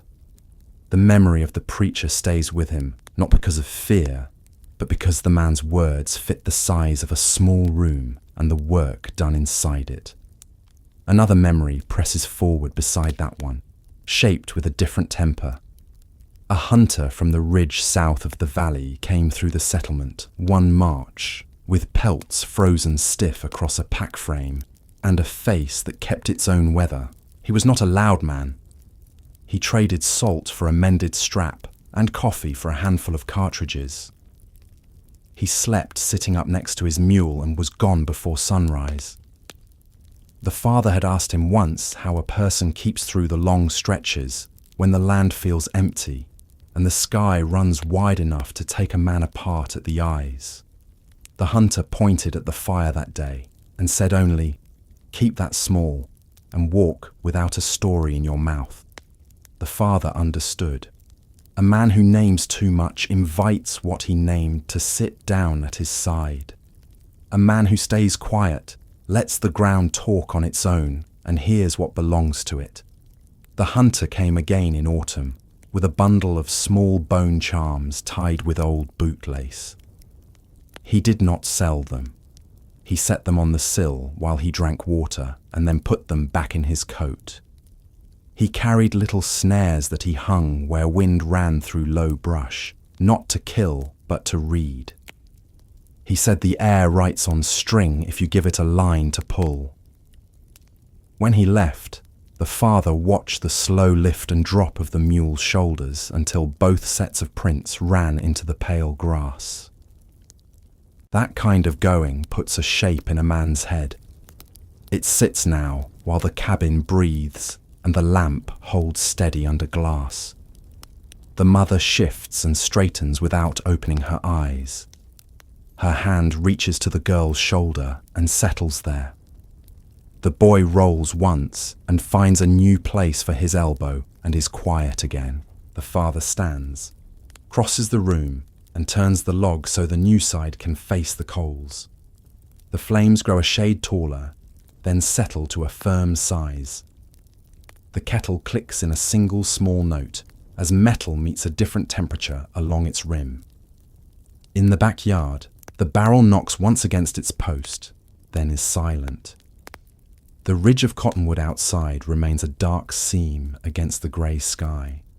He listens for the north wind and hears none. The land has gone back to that level hush that comes when weather holds steady and the ground waits.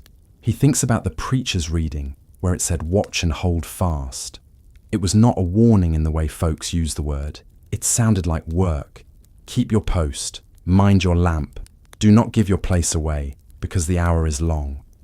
The father has always measured faith by the kind of tasks it teaches a person to finish. Out here, fine phrases make poor tools. If a word cannot be set down next to iron and wood and stand there without wobbling, it isn't much use after sundown. The hunter's way sits beside that, stoic as a fence post. The father keeps both. When the dark presses in, he keeps the bowl of water and the lamp and the book.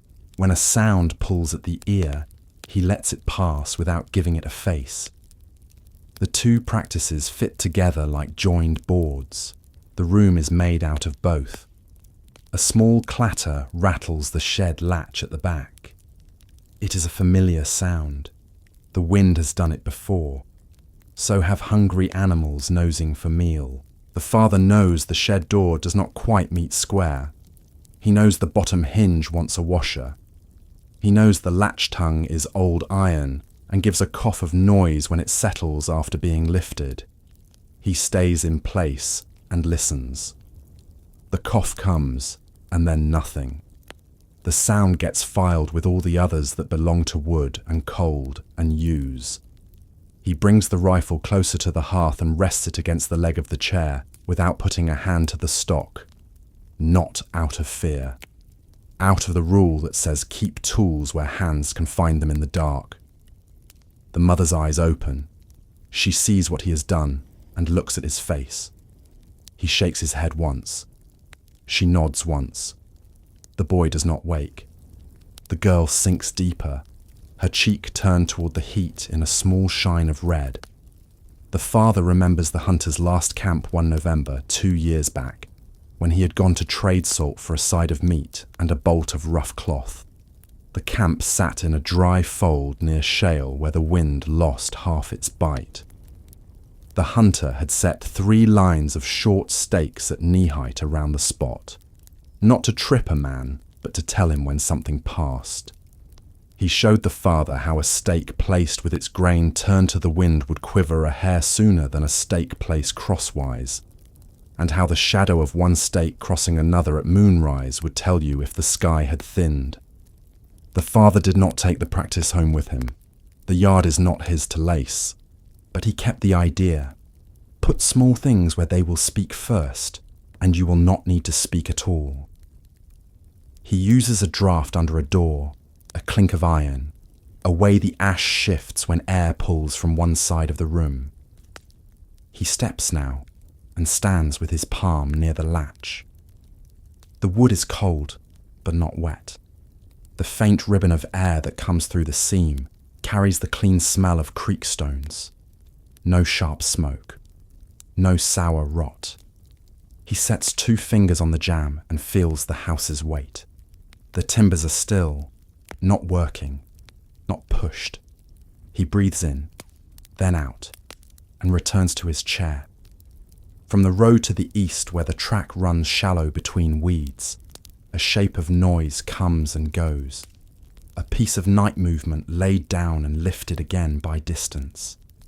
It is not a cart. It is not a man's step. It is the simple scuff of animal weight finding the easy path along a line that has been walked 100 times. The father lets it be where it is. The preacher would have told him to hold his place and mind the fire. The hunter would have told him to keep his mouth shut and listen for the second pass. He does both. The mother bends and sets another small plate on the table, nothing on it but a smear of honey from earlier and the steady line of her own hands. It is not for guests. It is not an offering in the old sense. It is one more small, plain thing to do that fits the hour. Her grandmother would have approved. The father understands the use of it too. The room accepts such gestures and sits easier when something ordered meets the quiet. For a while, the only changes are in the fire and in the slow breath of the sleeping children. The cabin holds. The night lifts and settles across it like a heavy cloth that keeps its fold. Far out, the creek gives a single, thin crack, where a skin of frost has formed in a slow eddy and tightened under the stars. The sound is quick and true. It goes on the list of what belongs here. A memory from the river town draws close and stands beside the father until it is felt in the room. It is only a handful of words. The preacher had said that when a household watches, it makes a small field around itself, not a wall, a field. Things that are meant to pass will pass. Things that are meant to stay will find a place to stand. The father did not take philosophy from that. He took a method. He has watched enough nights to see the shape of it. When a room is tended, the wild does not decide for it. The room decides for itself. He keeps the heat even. He keeps the lamp true. He keeps his voice unused unless it is needed. The room stays itself because its people keep doing what belongs to it. The hunter's shape stands to the other side, a kind of second weather in the father's thoughts. There is a sound that comes some years when the first thin ice skins the creek and dead grass rattles at ankle height. The hunter said it is a hinge sound, the earth changing shoulders under its load. The father listens for it now and hears a cousin to it in the beams when the fire climbs and the roof lets go of the cold it has taken on. A small open, a small settle. Nothing more. He notes it and moves on. A fox barks once from the meadow. The mule at the neighbour's place would answer if it were nearer, but no answer comes. Quiet returns in a full peace. The mother rubs her thumb along the rim of the cup until the moisture on it disappears beneath the heat, then sets the cup down and leaves her hand there as if the wood underneath has become a small, even hearth of its own. The boy sighs in his sleep and turns his face the other way. The girl's hair lifts a fraction, where the air moves near the floor and then lies down. The father stands again to turn the log once more. He is not hurrying dawn. He is carrying the hours under him the way a man carries a beam down a frame, one step, then the next, the weight the same from start to finish. He thinks of the hunter holding silence the way a craftsman holds a tool. He thinks of the preacher setting words no heavier than the room could hold. He lets both ways sit in him while he works this small, plain watch. A sound rises from beyond the yard, not close, not far. A clean crack from a single branch letting go somewhere along the low cottonwood stand that lines the creek. The frost has tightened there and turned weight sharp. The father hears it and nods. He does not push a story into it. The hunter's lesson holds that urge in check. The preacher's rule gives the nod its place. Received, named as wood, accepted, set down. The lamp needs a touch. He lifts the glass, trims the black from the wick with his thumbnail, and lowers the chimney again. The flame steadies, smaller, clearer. The smell of hot oil tightens and then passes. He leaves the lamp where it stands and sits again. A thin line of air slants down the chimney, not enough to stir cinders, just enough to show itself as a slight change in the feeling of the room. The father can sense those tiny tilts now, the way a teamster can feel a trace pull a hair tighter while the wagon still moves straight. He lifts the poker and lays a split of wood in without shifting the ember bed. The coal picks it up and spreads heat across its edge. The light moves out a hand's breadth and rests. It is in this steadier span that the memory of the hunter's quiet returns with one small detail he has almost forgotten. On the last evening they talked, the hunter took a piece of raw hide and cut a narrow strip and tied it in a simple overhand knot. He said nothing about it. He left it sitting on a rock while he packed the mule. When he picked it up, he pushed it into the father's hand and nodded, a gesture that did not mean luck or charm, only something like, "You will understand the use of plain things." The father had carried it until the leather dried and cracked, and the knot came apart in a spring rain that took the trail into gumbo. He never mended it. He kept the idea instead. Set small, honest things where you can see them. Do not be clever. Do not invite what does not need inviting. The room has a handful of those small, honest things tonight. The bowl of water, the book squared to the table, the lamp's narrow flame, the iron laid with its handle turned away from small hands, the knot of leather above the door that will be cut down when the day is light enough to keep a child from making new tales. None of them are magic. All of them are work. They make a field around the family, a shoulder-width field that holds while the wild runs the fence line and watches. Another touch of noise ghosts across the roof. Not the long roll from before, not the low speech that came and went, only the simple pepper of sleet returning for a brief pass. It clicks lightly, ends, and leaves the shingles darker where the ice has touched and gone. The father hears it and lets his breath out in one even line. The mother's eyes open and close. The boy does not stir. The girl's hand twitches once under the blanket and is still. The father looks at the door. The door looks back with its quiet iron and plain boards and keeps its place. He looks at the window. The frost has drawn itself into ordinary fern again and holds. The hunter's silence sits in the corners like a steady tool put back on its peg after use. The preacher's warning walks the walls once and settles, not as alarm, but as a reminder to keep doing the small, true things that anchor a room. He thinks of morning without reaching for it. Morning will come in its own measured step. Between now and then remains this watch, this steady carrying of light across hours that bend into one another without announcement. He stays with it.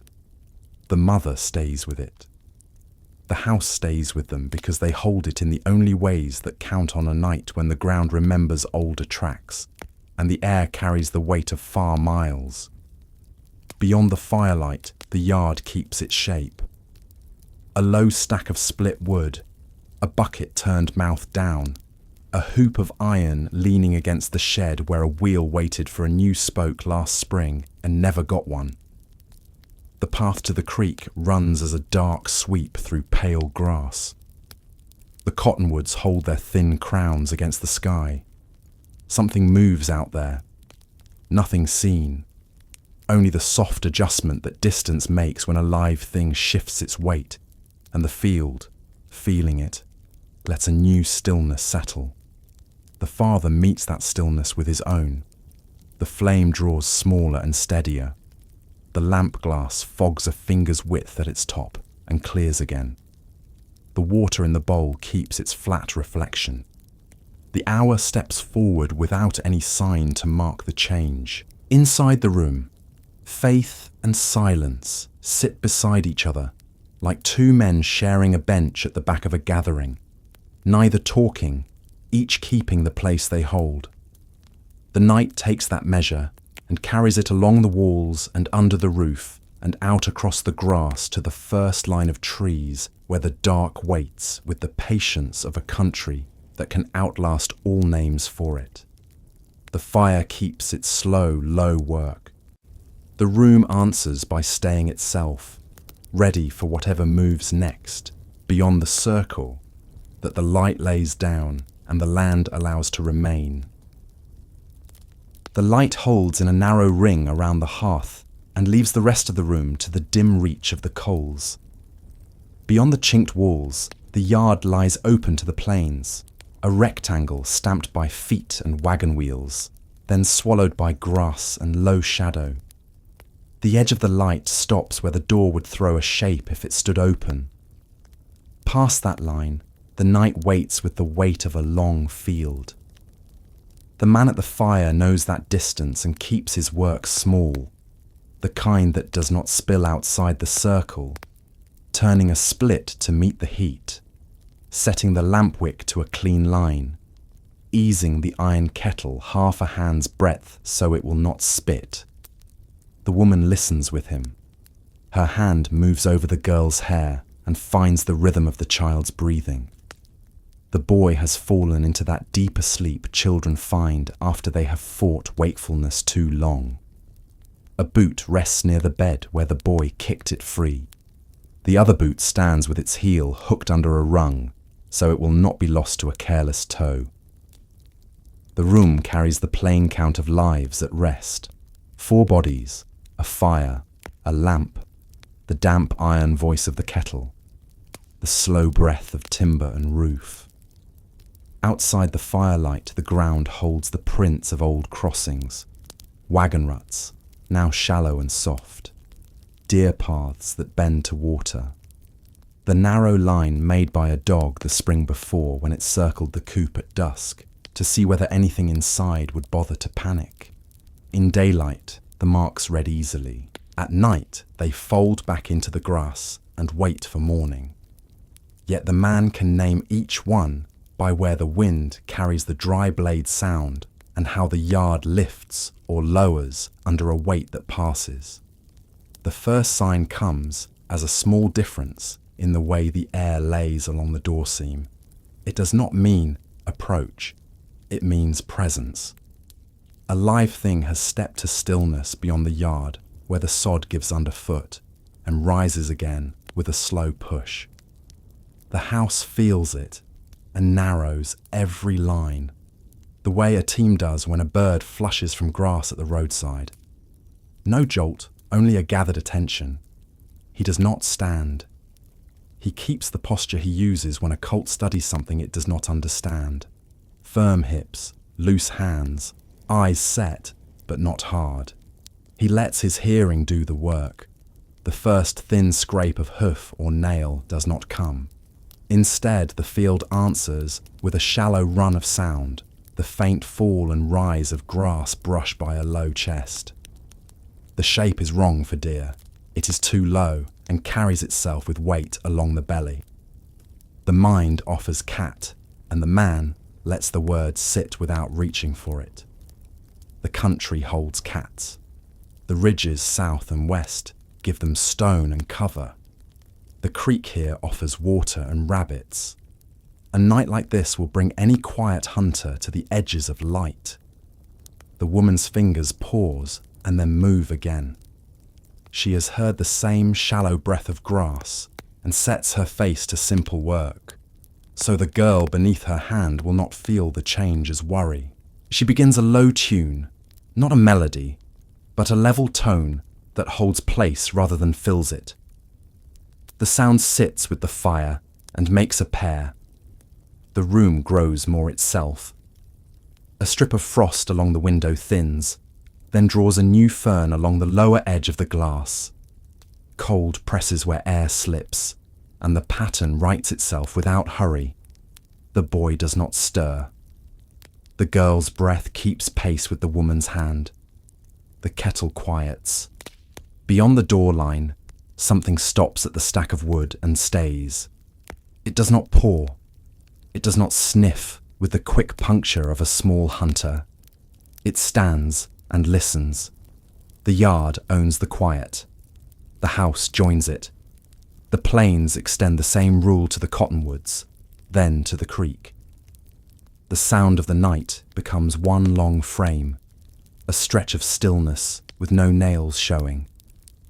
The man has learned to measure distance by weight. The thing out there carries no fear in its step. It came without testing, and it does not fidget. It holds the edge like a creature that has leaned its ribs under sky enough years to understand that light has a boundary, and that boundary is not a wall. The memory of a hunter's counsel returns, not as a story, but as a habit. Keep the fire small, keep the room plain, let the outside name itself. He does that. The coal bed brightens along one side, where a split settles. He does not feed the flames. He allows the place to stand on the heat it already owns. A gust moves across the grass in a low arc. The yard breathes. The scent it carries is clean hair and dry dust with a thread of iron. Cat will carry such a line, but so will wolf. The man does not choose. The wild lives where choice is not yet needed. He lets the smell sit beside wood smoke and iron and the old resin that rises when a pine split takes heat. The thing beyond the stack moves once around the long side of the house. It does not close with the door. It does not run. It places weight the way a craftsman sets a tool, exact, then still. A head lifts. The man can feel the lift in the way the air receives it and the way the yard tightens its surfaces. A sound comes, not a call. A throat clears itself once, a small, dry cough against cold. That is cat. The ribs teach a sound no other animal needs. Still, he does not speak its name inside the room. The lamp takes a breath and leaves a rim of smoke under the chimney, then clears. The glass gathers a faint bloom that dries at once. The woman watches a small draught wrinkle the water in the bowl and smooth out again. She knows the bowl is a measure like any other. A still surface is a sign. A troubled surface is a sign. Both belong to the house if the house chooses to read them as work instead of omen. The thing outside passes the back threshold and stops where the yard gives into open growth. It holds there long enough for the house to fill with the pressure of not acting. The man keeps to his seat. The woman lowers her head. The boy sighs and turns from one shoulder to the other. The girl loosens her jaw and lets the slack of true sleep take her. A small victory the woman refuses to disturb. A second sound enters the frame from farther out. It moves along the creek, the slow line of a step placed in the soft silt at the margin, then another placed where roots grip the bank. This one carries a cheap clatter in it, metal against tooth or stone. A coyote with tin caught in hair, a dog with a ring on a collar, some foolish weight hung by a hand that will not see the animal again. The man knows the creak tells the night what drags there. The cottonwoods register the same information by the way their bark releases a fine dust when a back scratches up and down. The wild speaks plainly when you let it. Letters and proofs are not needed. The first presence shifts in answer to the second. Grass lays and rises. Air carries a brief, sharp line. The second presence stops and then leaves with light feet and no clean pattern to its going. The first holds place and then eases into motion, breast close to ground, a long, soundless fold into shadow. The house receives the loss without celebrating. The plains take everything back and do not explain the method. The circle of light narrows and finds its shape again. The man stands to turn the log by a quarter and return to his chair. He does not look at the window as he crosses. He has learned the cost of looking at glass in bad hours. It gives back images in trade for reassurance, and the trade rarely favours the one who seeks it. He watches the child's blankets and the woman's hands and the line of the kettle's lid. He watches the lamp flame. In those shapes, he finds the measure for what the hour is and will remain. A long while passes with nothing more than the deep, slow grammar of a winter house. Wood easing, iron cooling, breath in and out. Then the wild returns at a different distance, not as hunter or scavenger, but as breadth. The plains themselves begin to declare their size again. The grass takes on a low run that does not belong to a body moving through. It belongs to wind returning at a height no wall can touch. The sound comes low, then higher, then low again. A plane crossing a plane until the whole field carries a patient motion. The house answers with a small creak at both door frames, an honest reply to pressure shared by every building raised from hand and tool. The woman rises and sets 2 cups under the edge of the hearth to warm. She draws a short measure from the kettle and thins it with water from the bowl until both cups carry a heat that will sit in the hands without biting. She leaves one near the man, one near her own place, and does not drink. The cups will be there if a mouth needs them. She has learned the use of readiness that does not show itself as fear. The boy stirs, his eyes open to the ceiling and then to the fire. He does not speak. He meets the man's glance and nods once, the small sign a child gives when he wishes to show that he understands the rule even if he does not feel its reason. The girl stays down in sleep with the stubborn grace of the very tired. The wind presses a new line across the yard from east to west. The cottonwoods take it and return a thin patter of loose twig and papery leaf. A crow roosting high in the seam of branches shifts and settles. The sound reaches the house as a small shuffle, no more than the touch of a hand across canvas. The creek's skin tightens along its edge and smarts to a light crack, then holds again. The night's field has widened. The firelight does not change to meet it. The firelight holds. Past the yard, the open land carries its own work forward. A pronghorn trail threads the high ground 2 furlongs out and slides toward the far ridge. A fox calls once from that line and stops. The call does not fetch answer or echo. It simply marks a place and a moment is used. A skein of ice at a low run of water and a cut bank gives a thin chime. The sound reaches almost no one, yet it occurs and is complete. The man recalls the first time he learned to sit through such hours without pushing against them. It came not from a sermon or a story, but from a calf that would not live through a sudden front.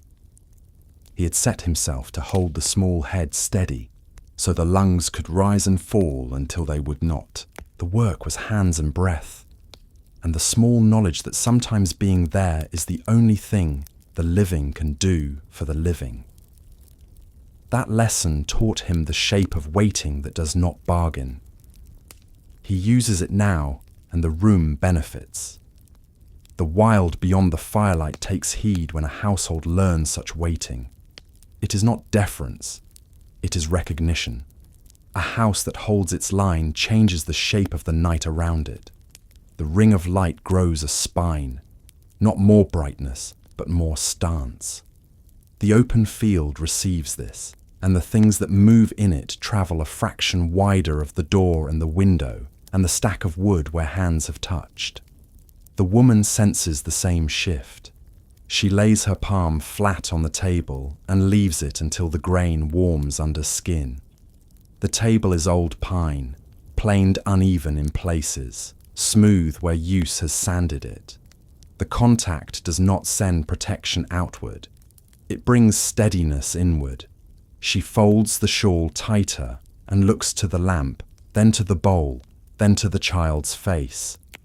The order of her glance repeats the order of the room. Smell tells them the next piece before sound does. It comes thin, then truer, musk and clay, the rank of a hide that has crossed river and weed beds.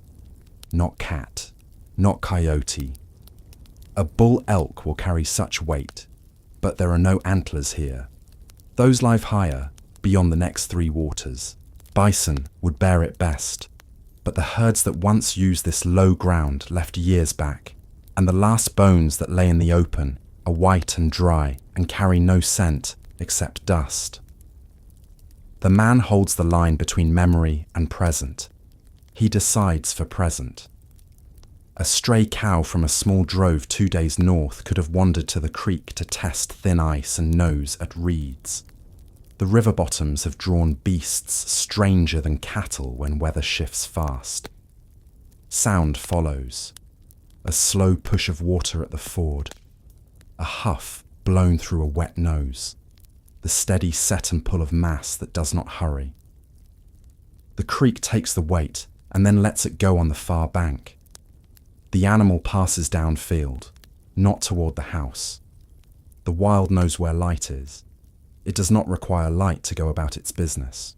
The room takes that information without relief or wonder. The kettle gives up the last of its work and sits quiet. The lamp steadies. The boy lifts his cup and wets his mouth and sets the cup back where it was. The woman moves the log a fraction to preserve a bed that will stay hot through another long measure. Time narrows in ways that do not depend on clocks. The planes flatten the minutes until they become lengths of sound and breath and heat and small edges of cold at the door seam. In those lengths, other things begin to appear, not new, just more apparent for being given a steady look. An owl cuts a line over the yard and leaves no sound at all. The shape declares itself by the way the night seems to thin under it, then close again. A mouse living under the step cracks a seed it had cached under the wainscot. A beetle, drawn by warmth, taps a board 3 times, and then is gone. None of it asks for a name beyond what it is. The house agrees to that rule and keeps its part. The woman's low tone returns and sits with the fire as it did before, only lower, more like a hum felt in the ribs than sound carried to the ear. The boy tilts his head and then lets it be. The girl sleeps. The man thinks of the first settlers who broke sod on this run, and the way the wild must have stood around their fires, bold and unsure at once, assessing these new lines drawn across a land that does not take to lines for long. The thought does not bring pride or fear. It explains why nights like this remain necessary.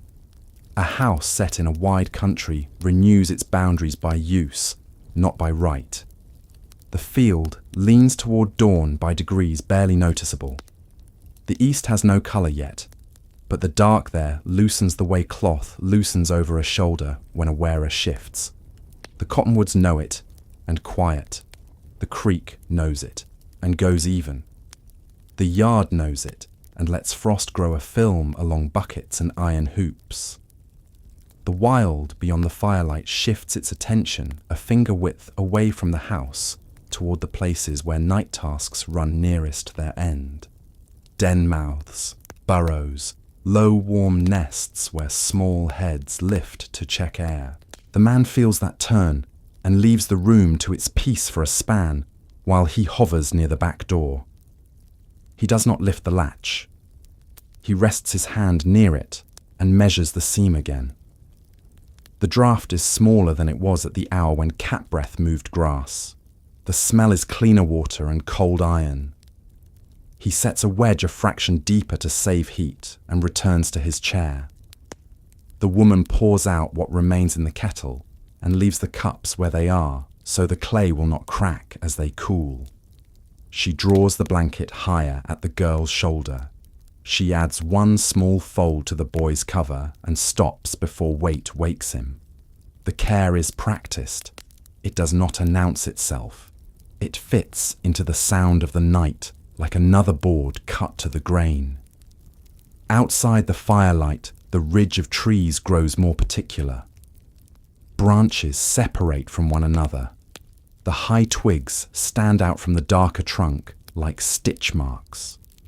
With that distinction, the next piece of the night makes itself known. The smallest leaves that did not fall in the last wind begin to tremble without wind. Not many, just enough to set a faint rattle in one section of the stand. The air there is not moving. The cause is below, not above, trunk to root, not sky to bough. The ground speaks in that way before light on mornings when the woods do not sleep through the end of night but rise to it. The man hears the rattle and lets it run through his senses until it lands where it belongs. The woman hears it and lifts her head a finger width. It is not warning, it is readiness. The woods are not near enough to throw shadow on the yard, yet close enough that their small messages arrive without losing sense. The house receives those messages as part of its work. The wild beyond the firelight is not finished with its night. It is turning its face toward the place where trees begin to attend. The boy shifts and opens his eyes. He looks to the window and sees nothing new and everything slightly changed. Edges sharper, dark, more even. The place where the yard ends and the plain begins, less a guess and more a line. He breathes in and out and feels his chest meet the room's size without pressing against it. He has lived enough of these hours now to read that ease as a kind of permission to be here. The woman's hand leaves the girl's hair and rests on the table. The man turns the log one more time without making a larger flame. The lamp wick needs no trim. The bowl shows a flat image of the coals, red as a bead set in tin.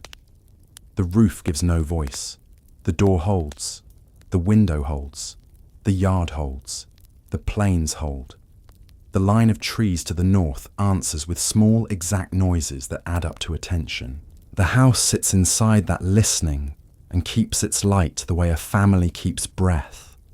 Steady, measured, enough to work through whatever the next measure of night has in it, while the field beyond moves toward the hour when the woods have their say and the first shapes at the edge of the creek begin to announce themselves one by one without hurry. The night draws long and thin, the kind of hour when even the fire grows quiet. Its center glows a deep, steady red, but the edges no longer reach as far. The light on the walls folds into soft amber patches that waver when the coals breathe. The air has a certain weight now, the weight of a room that has kept its promise to stay upright through all the hours that wanted to press it down. The father sits where he has sat all night, his shoulders still, his hands resting on his thighs, the way a man rests when sleep has left but work hasn't yet begun. The mother has stopped humming. Her voice has thinned into silence, the kind that isn't absence but rest. The boy lies on his back now, his head turned toward the wall, his eyes open just a little. The girl, small and bundled, breathes softly under her blanket. The house has a pulse. It has learned the family's rhythm, slow even, faithful, and it matches it with the tiny expansions and releases of timber that has lived through seasons. The walls are the same pine they raised with their own hands. The ceiling boards still carry tool marks from the day they were nailed. The floor has the scuffs of boots, of chairs moved aside for washing, of children tracing loops with sticks before supper. Every sound in this house has been earned. It's why they hear the difference now, when something outside changes its breathing. The woods are no more than a short walk beyond the creek, but tonight they feel closer. The trees there, ash, cottonwood, elm, have held their places through every storm since the family arrived. The father had cut timber from the edge of them to build the barn. He knows their sound when wind moves through. He knows how the bark hums when cold rises before dawn. But this sound is different. It begins with stillness, the kind that's deliberate. He hears it before the others. A thin pause in the air. Not a noise, but the moment before one. The night has spent itself in small sounds, sleet, creek ice, breath, settling wood. This is not like those. This is the sound of something waiting to hear. The father knows it because he's felt it before in living things. A horse in tall grass before a storm. A hound with its ears up when no one can see what it smells. The same tightness now stretches through the dark beyond the yard. The woods are listening. He doesn't move. He wants to measure how deep the silence goes. It reaches from the cottonwoods near the creek all the way to the rise behind them where the older elms begin. Not one leaf stirs. Not a single twig shakes loose its frost. The world seems to have pulled in its breath. The wind has gone still, but it's not peace. It's a tension. The mother feels it too. She lifts her head slowly and looks toward the window. Her reflection sits faint and ghost-coloured in the glass. Beyond it she can't see far. Only the frost pattern and a small blur of lighter dark where the trees begin. But her body knows before her eyes confirm it. She lowers her hand from the table, resting her fingers against the wood. The grain feels cold beneath her skin. The air carries that same sense of suspension, as if even the land itself has leaned in close. The boy lifts onto an elbow, peering across the room toward his father. The man's face is calm, but his posture is listening. The boy stays still, his breathing light. The girl shifts in her sleep and sighs, the sound loud in the hush. The mother reaches down, laying her hand gently on the child's back. The small motion feels enormous in the room's stillness. Outside, the frost has thickened on the ground, turning the grass white. The sky carries no moon now, only a faint seam of light at the far horizon. Not dawn, not yet, but the first thinning of night's colour. The air holds the smell of iron and cedar. Even the creek has stopped its small voice. The thin trickle that has whispered all night goes mute, frozen perhaps, or simply quieted by the temperature drop. The father knows this pattern. When the air drops fast enough, it takes sound with it. Yet something in the silence feels chosen, not forced. The woods are aware, and that awareness has a presence all its own. He thinks of the preacher again.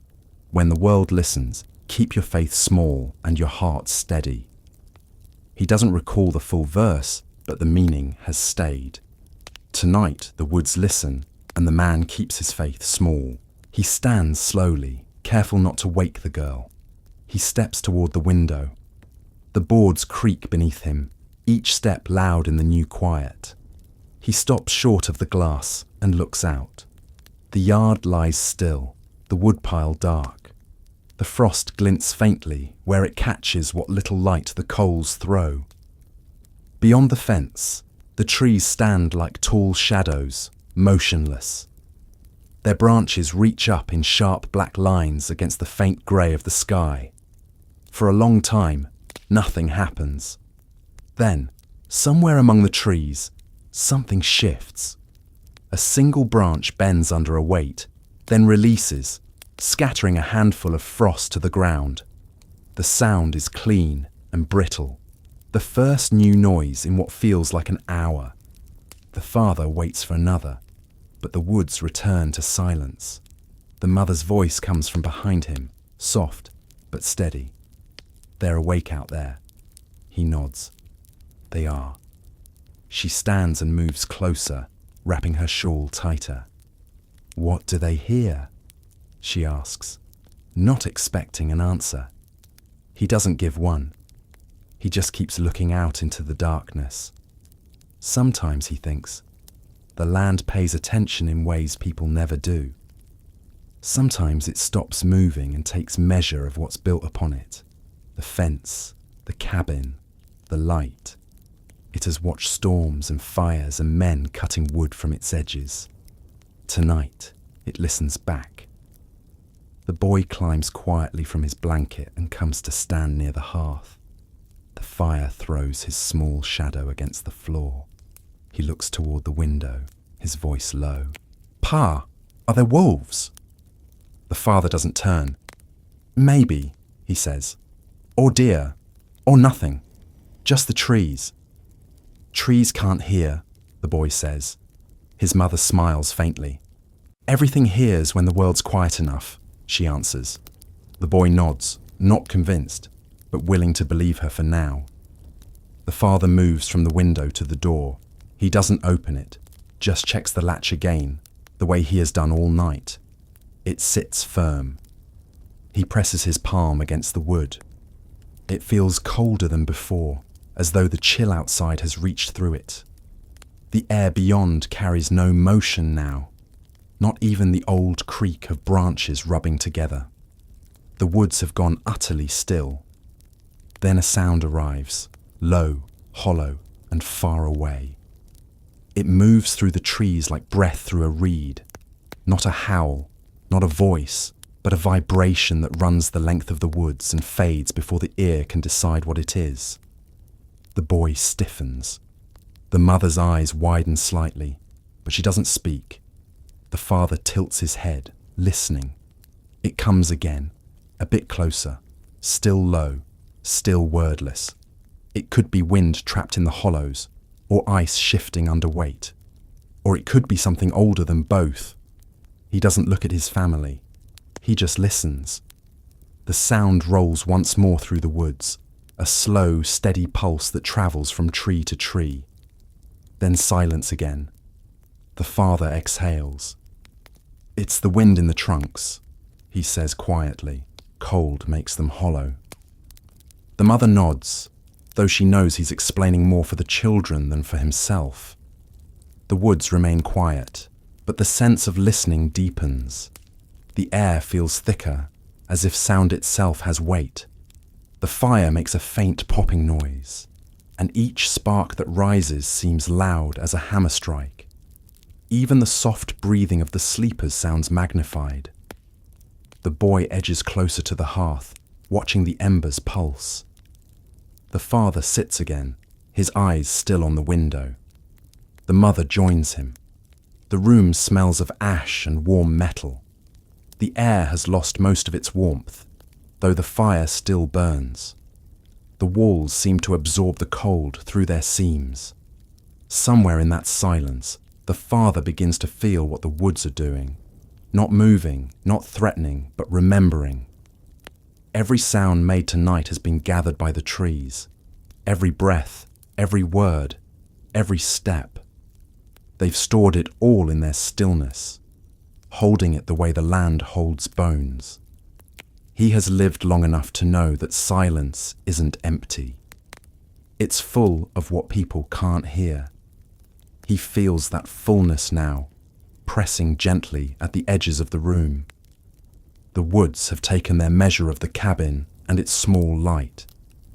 They know what lives inside. The mother stands once more. She takes the kettle and pours the last of the warm water into a tin bowl, then sets it on the table. Steam rises in faint threads, vanishing before it reaches her face. "For the morning," she says. "For washing." Her voice sounds different in the quiet, softer, almost careful. The father nods. "Leave it," he says. "Let it warm the air." The boy sits on the floor, cross-legged, eyes on the coals. "They'll go soon," he says, almost to himself. "When the sun comes." The mother answers, "Everything goes when the sun comes." Outside, a faint line of grey begins to separate sky from ground. The horizon loosens its hold on the night. The trees shift again, their outlines sharpening. A single leaf, long frozen, lets go and drifts slowly down through the branches, turning as it falls. It lands somewhere in the creek bed with a sound too small to reach the cabin. Still, the father feels it. He looks to the window one last time. The frost is melting, beads of water running down in slow trails. The woods have not moved closer, but their stillness feels different now. Less like tension, more like thought. Whatever they were listening for, they've heard it. The father stands. He adds one last piece of wood to the fire. It catches slowly, the smoke rising straight, untroubled. The mother spreads the blanket higher over the children. The boy leans his head against the chair leg. The girl shifts in her sleep, her hand curling near her face. The house breathes again, quietly. The woods beyond the yard hold their silence for a while longer, then let go of it the way a person lets go of a long breath.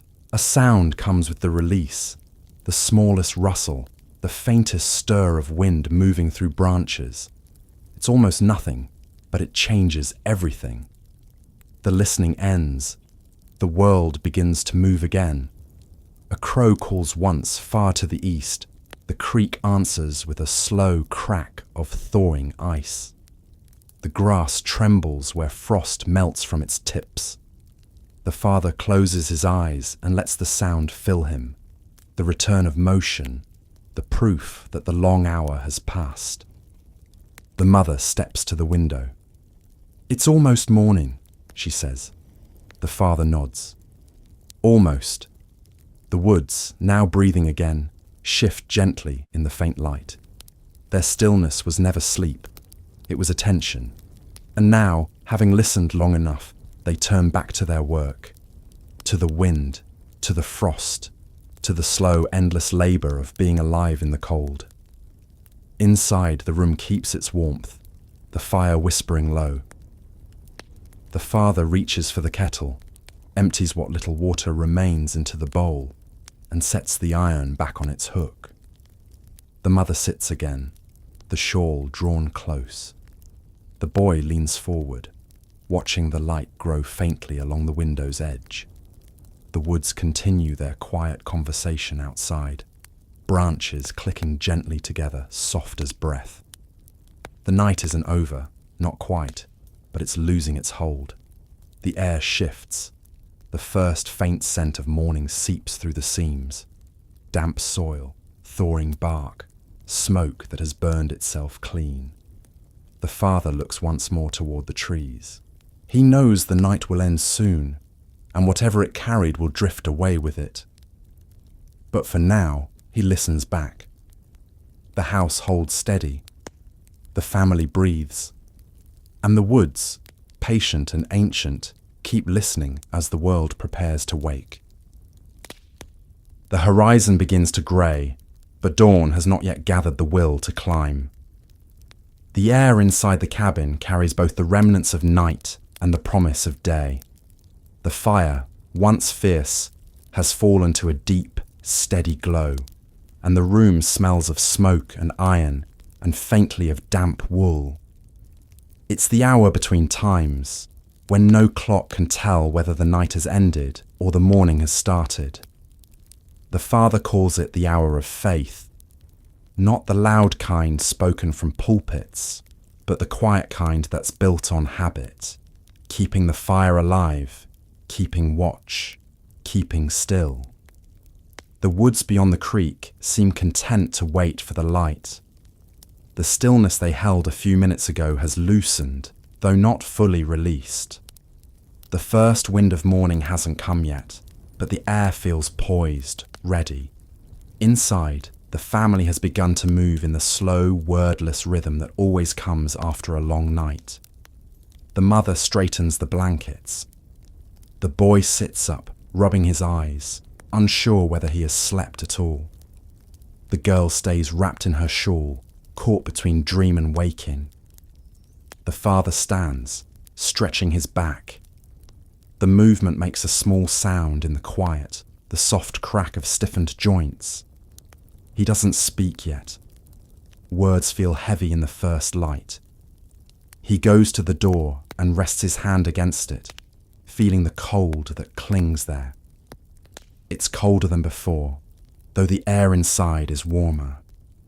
He knows what that means. The frost has thickened. Soon, the first rays will come through it and break it loose, and with it will come wind, smell, colour, noise. For now, there is only stillness and breath. He turns toward the hearth.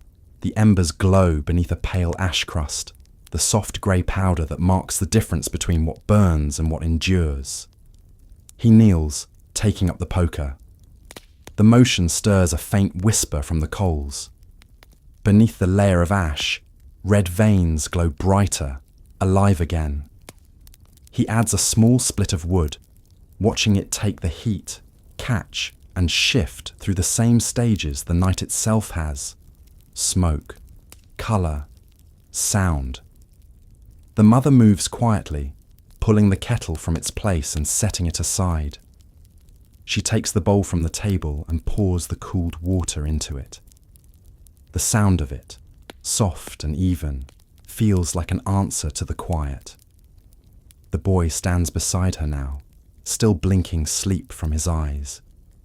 He reaches for the bowl, touches the water, then looks toward the fire. "Feels warm again," he says. She smiles faintly. "It's the room warming," she answers. It comes back once the dark lifts a little. The father looks up. "Everything comes back once the dark lifts a little," he says. It's not said like a lesson, just a truth. The ash shifts under the new log, making small sighing sounds as it settles. Each breath of smoke curls up the chimney, vanishing into the grey above. The smell of it fills the cabin. Sharp, clean, not unpleasant. It mingles with the scent of drying wool, of old pine, of the faint trace of honey left on the table.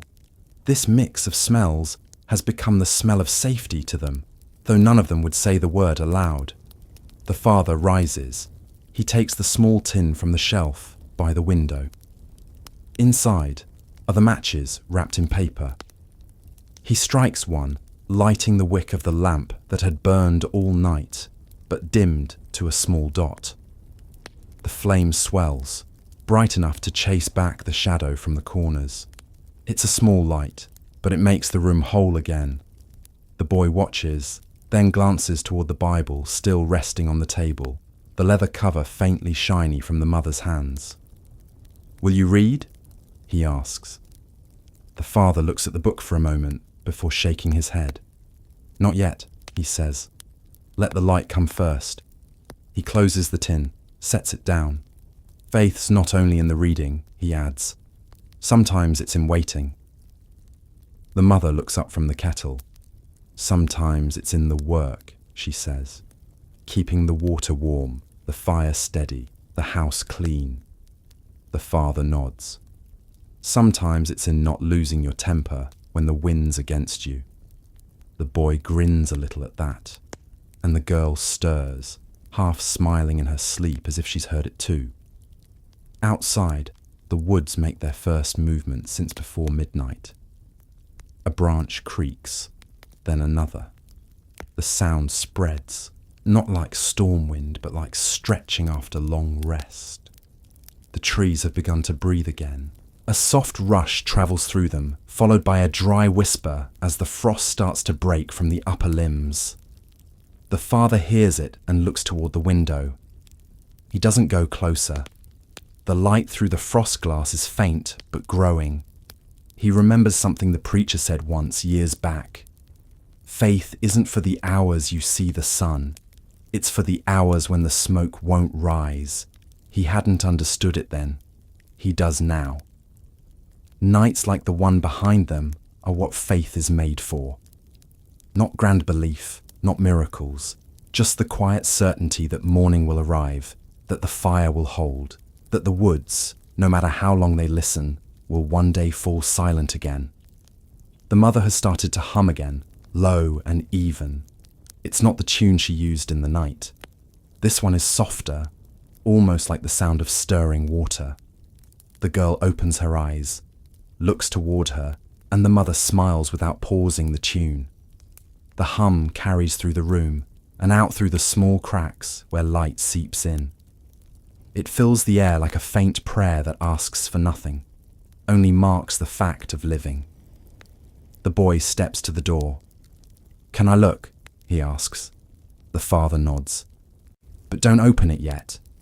The boy presses his eye to the seam between boards. He sees the pale blue beginning to rise in the east.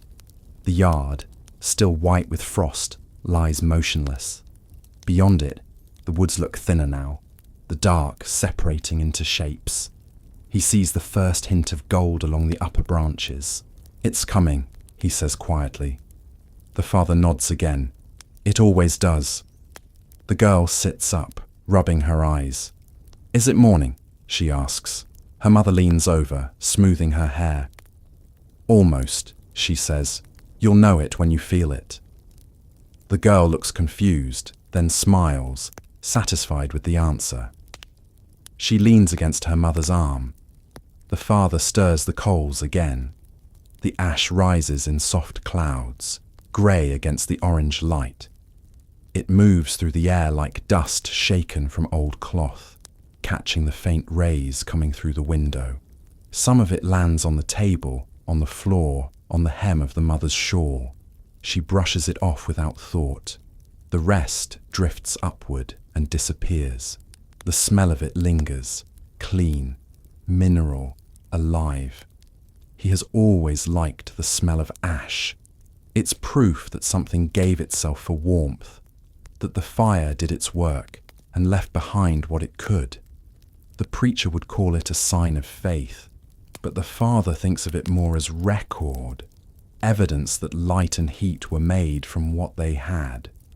He sometimes wonders how much ash the earth has collected from men like him, farmers, hunters, families, each burning what they could to keep a small circle of warmth in the dark. The mother adds another piece of wood. Smoke rises in slow, lazy lines. It gathers beneath the roof before finding its way up the chimney. The grey threads twist and fade, tracing the invisible paths that connect heat to air. The father watches them. "Smoke's just the fire remembering," he says after a while. The boy looks up. "Remembering what?" The father shrugs. "Where it came from, where it's going." The mother glances at him. "Then we all carry smoke in us," she says. "We all remember." The boy doesn't fully understand, but he nods, repeating the words softly to himself. The girl tugs at her mother's sleeve. "Does smoke go to heaven?" she asks. The mother smiles faintly. "It goes everywhere," she says. "Same as the wind." The air in the room grows lighter as the sky outside shifts. The frost on the glass starts to run in small, bright trails. The water on the window's edge catches the new light, bending it into thin gold lines that move slowly down. The boy leans closer to watch. "It's melting," he says. "The frost's gone." The father nods. The woods are giving it back. Outside, the first full breath of dawn crosses the field. It comes with a faint sound, the grass cracking under the change, the creek giving a slow, heavy sigh as ice loosens. The light spreads, slow but certain. It creeps up the cabin wall, touches the window frame, and spills in. The whole room seems to exhale. The mother crosses to the Bible and opens it to where the ribbon lies. She doesn't read aloud. She traces the words with her finger, the way she always does, slow, as if to remind herself that letters can hold what voices can't. The father watches her, saying nothing. The children sit quietly, eyes on the fire, the smoke, the small world that holds them. Faith, the father thinks, is less a thing to speak of and more a thing to keep. It's in the way the lamp still burns though the night's long over, in the way ash turns back to soil, in the way smoke climbs because it has no other direction to go. It's in the circle they've built here, the circle of hands, of breath, of light and dark trading places without argument. The mother closes the book and sets it down. She looks toward the door. The father joins her, standing side by side, watching as the first edge of sunlight touches the frost-white grass. For the first time in hours, colour returns to the world. Pale yellow, thin pink, a faint, almost hidden green beneath the ice. The woods, which have stood so dark all night, glow faintly along their tips. The frost breaks from them in fine silver powder that catches the light like dust shaken from a curtain. The father opens the door.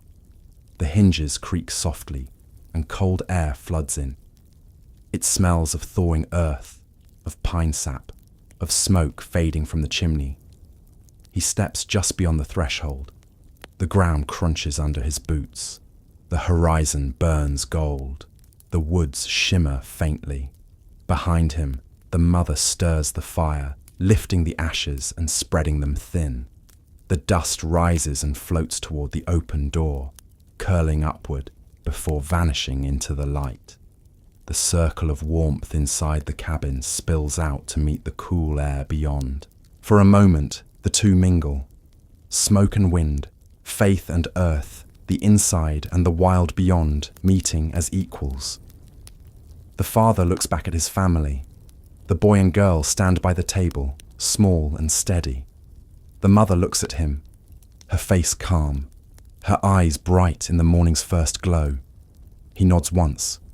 She smiles. The sun climbs a little higher, touching the fields, the woods, the creek, the roof.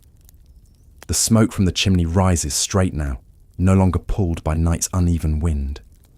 It joins the sky, thin and sure, leaving no mark except the faint scent that lingers near the door. Inside, the ash cools. The light deepens. The circle of faith holds, quiet, steady, unbroken, as the world outside begins its long day of noise and motion. The family stands in it, not as preachers or witnesses, but as keepers. The fire burns on, and the morning, patient and wide, accepts them. The air outside has shifted, and with it, the world has changed colour. The pale gold of early morning has turned into a soft grey blue that stretches over the plains like a thin blanket. The frost still holds in shaded places, but the grass nearer the cabin has begun to glisten with meltwater.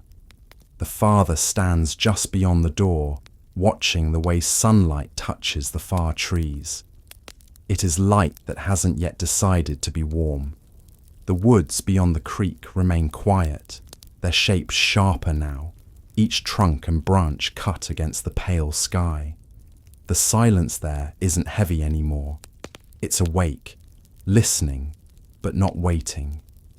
He breathes in the new air. It smells of thawing ground, faint sap, the cold sweetness that comes from water beginning to run again. Behind him, the sound of the cabin continues, low and regular. The scrape of iron as the mother moves the kettle, the soft shift of blankets, the small cough of the boy as he rises. Life has resumed its usual pace. The long night, with its slow procession of sounds and silences, already feels like a thing that happened years ago instead of hours. But the father knows that the land never forgets what it's seen in the dark. The woods hold memory differently than men do. They don't mark time with hours. They remember with sound, with stillness, with the way light bends through them. He steps from the door and crosses the yard, boots crunching in the thawed crust. The ground feels solid but soft underneath, as though the frost has left it hollow. At the edge of the creek he stops. The water has begun to move again, narrow but certain, cutting a dark line through the ice. He squats, scoops a palmful, and lets it fall back through his fingers. It carries the cold straight into his skin. He looks toward the far side, where the trees rise close together, their bases lost in shadow. For a moment, the line between forest and open ground feels thinner than it should be. The trees seem nearer, as if the land itself has taken a step closer to the house. Behind him, the door creaks open. "You shouldn't go far," the mother says. Her voice carries easily in the clear air. He turns his head. She stands at the doorway, shawl drawn close, the light from the fire at her back, making a faint halo around her shape. "I won't," he says. "I just want to see what the night left behind."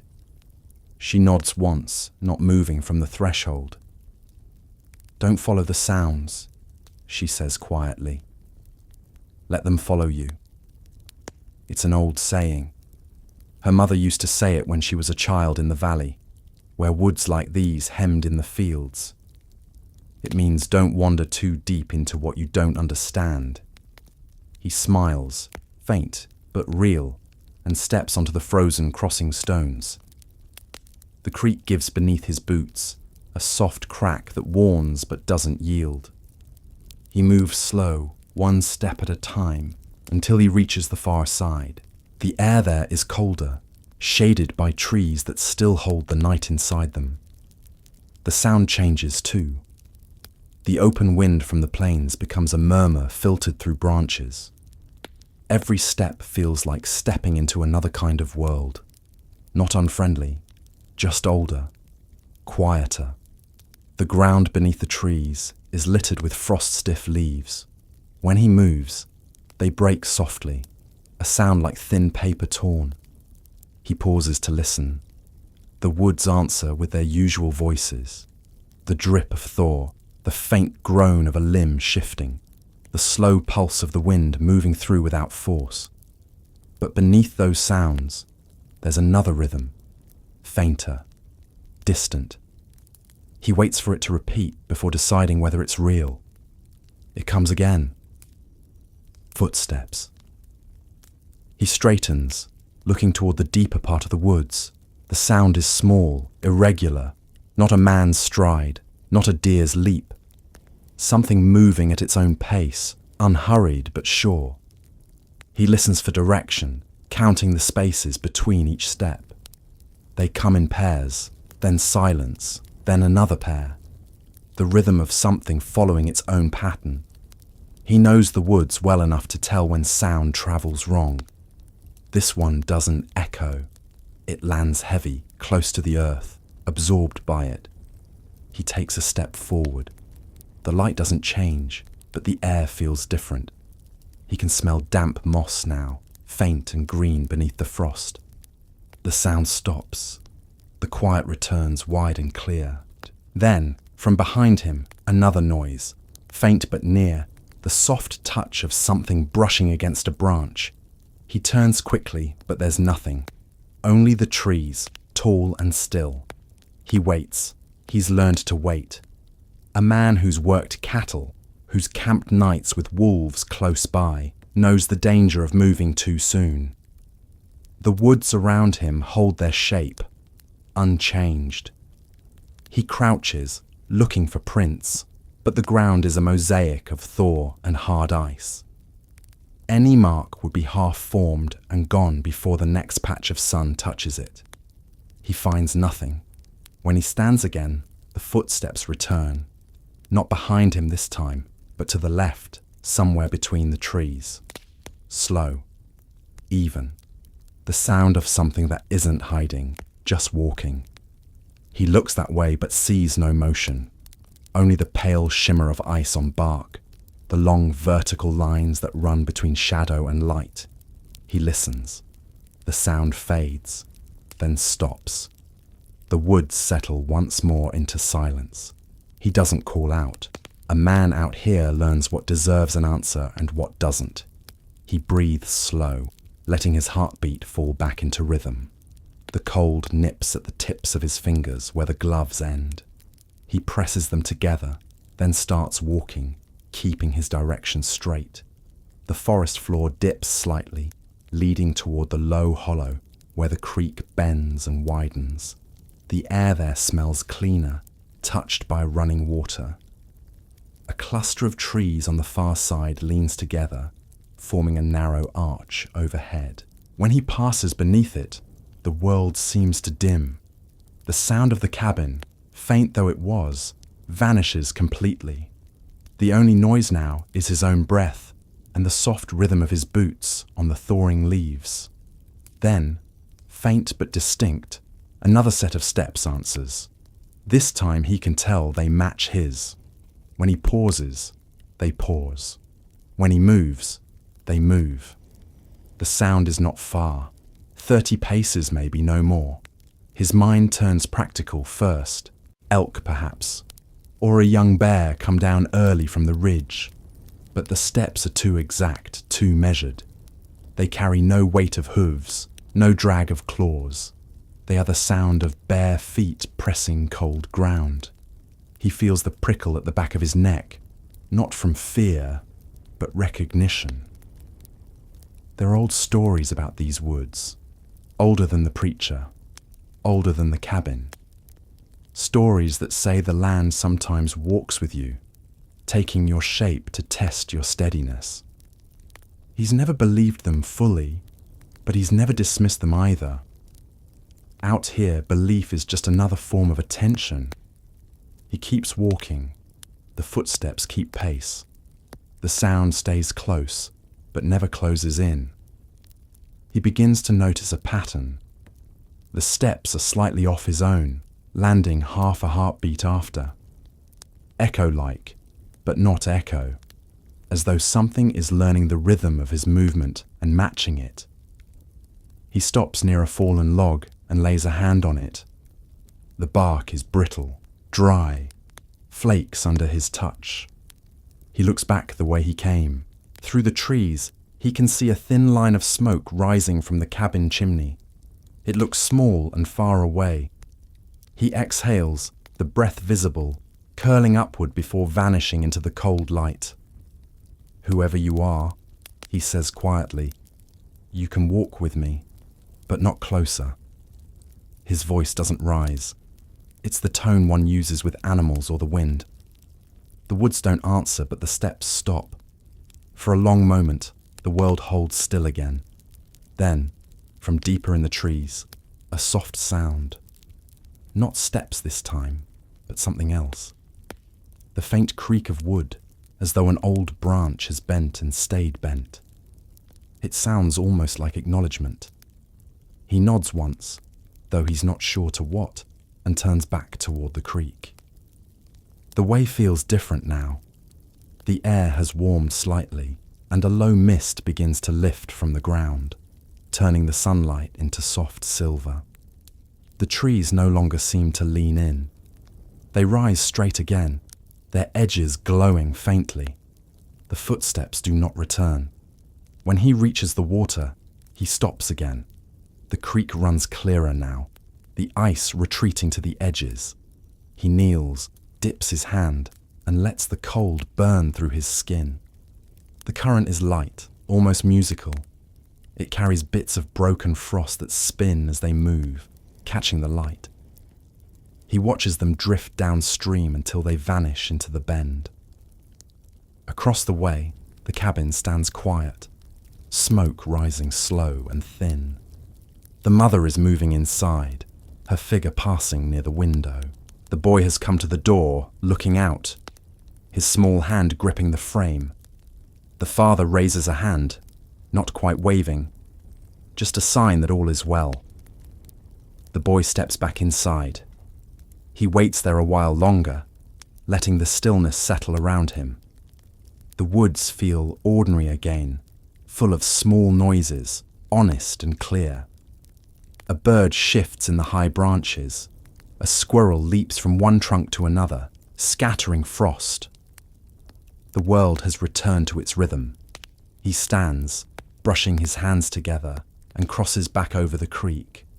The ice creaks beneath his boots, cracks a little, but holds. The moment he steps onto solid ground again, a faint sound reaches him from behind. One last footstep, single and light, landing somewhere between the trees. Not following now, just finishing. He doesn't turn. He only nods once, the gesture of a man acknowledging something that doesn't need to be named. The yard feels smaller after the woods. The air around the cabin is warmer, touched by the steady work of the chimney and the fire inside. When he steps through the door, the mother looks up. "You heard it?" she asks. "I did," he says. "And it heard me." She studies his face, sees no alarm there, only thought. "Then it'll leave you be," she says. "It always does once you speak to it plain."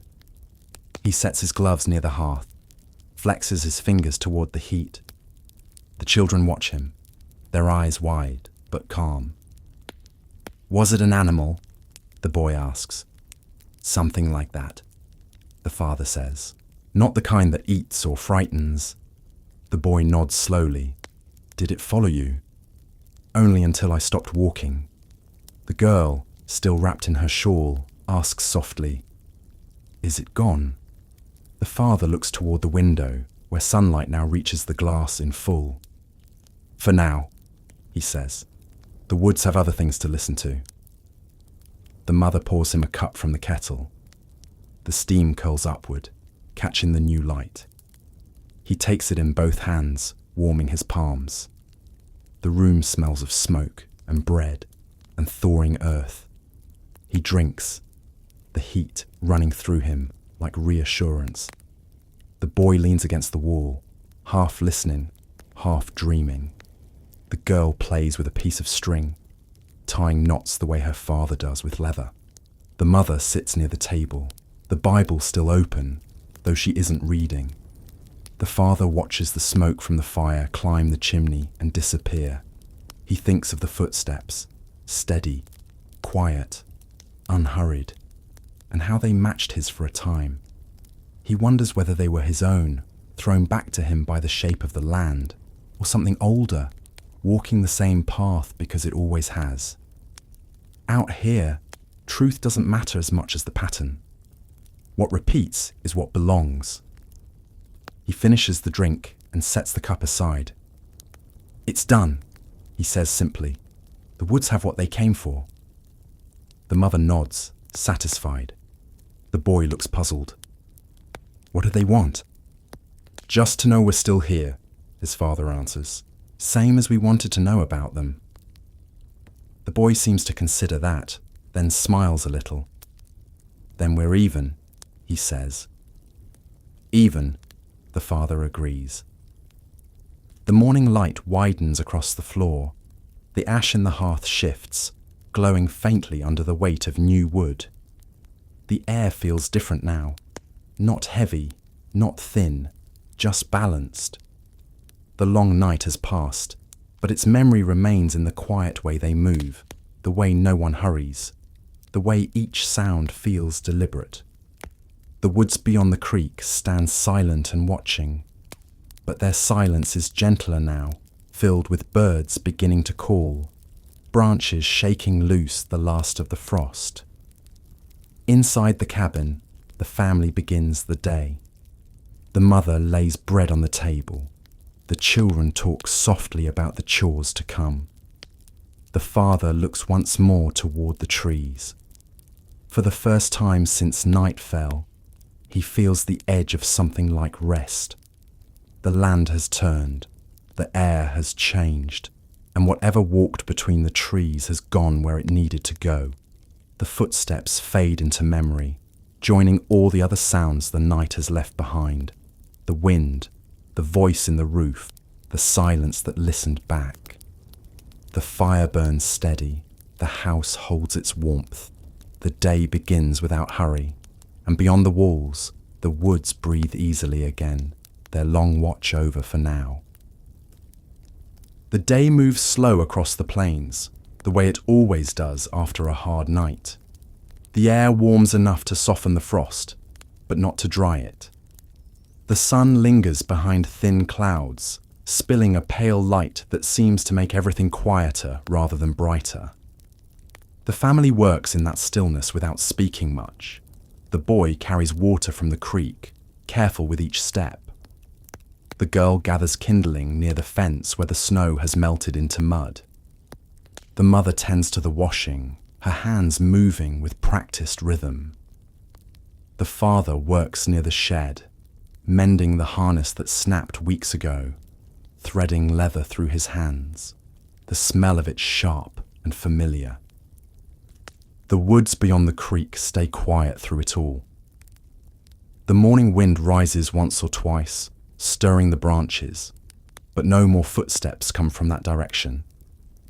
The forest seems content to stand and watch, its silence no longer tense but patient. The father glances toward it now and then, not out of worry but habit. He doesn't expect anything, but his eyes go there the same way they go to the horizon before dusk, to measure what the world is doing, to see how it breathes. By noon the light has flattened, and the faint warmth that came with sunrise has already begun to fade.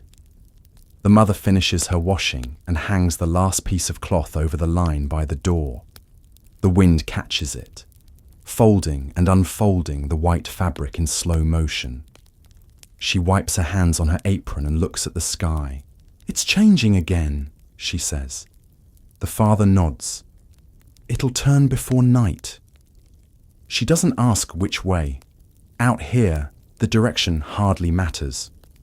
Weather always finds them. The boy and girl finish stacking the last of the wood by the wall.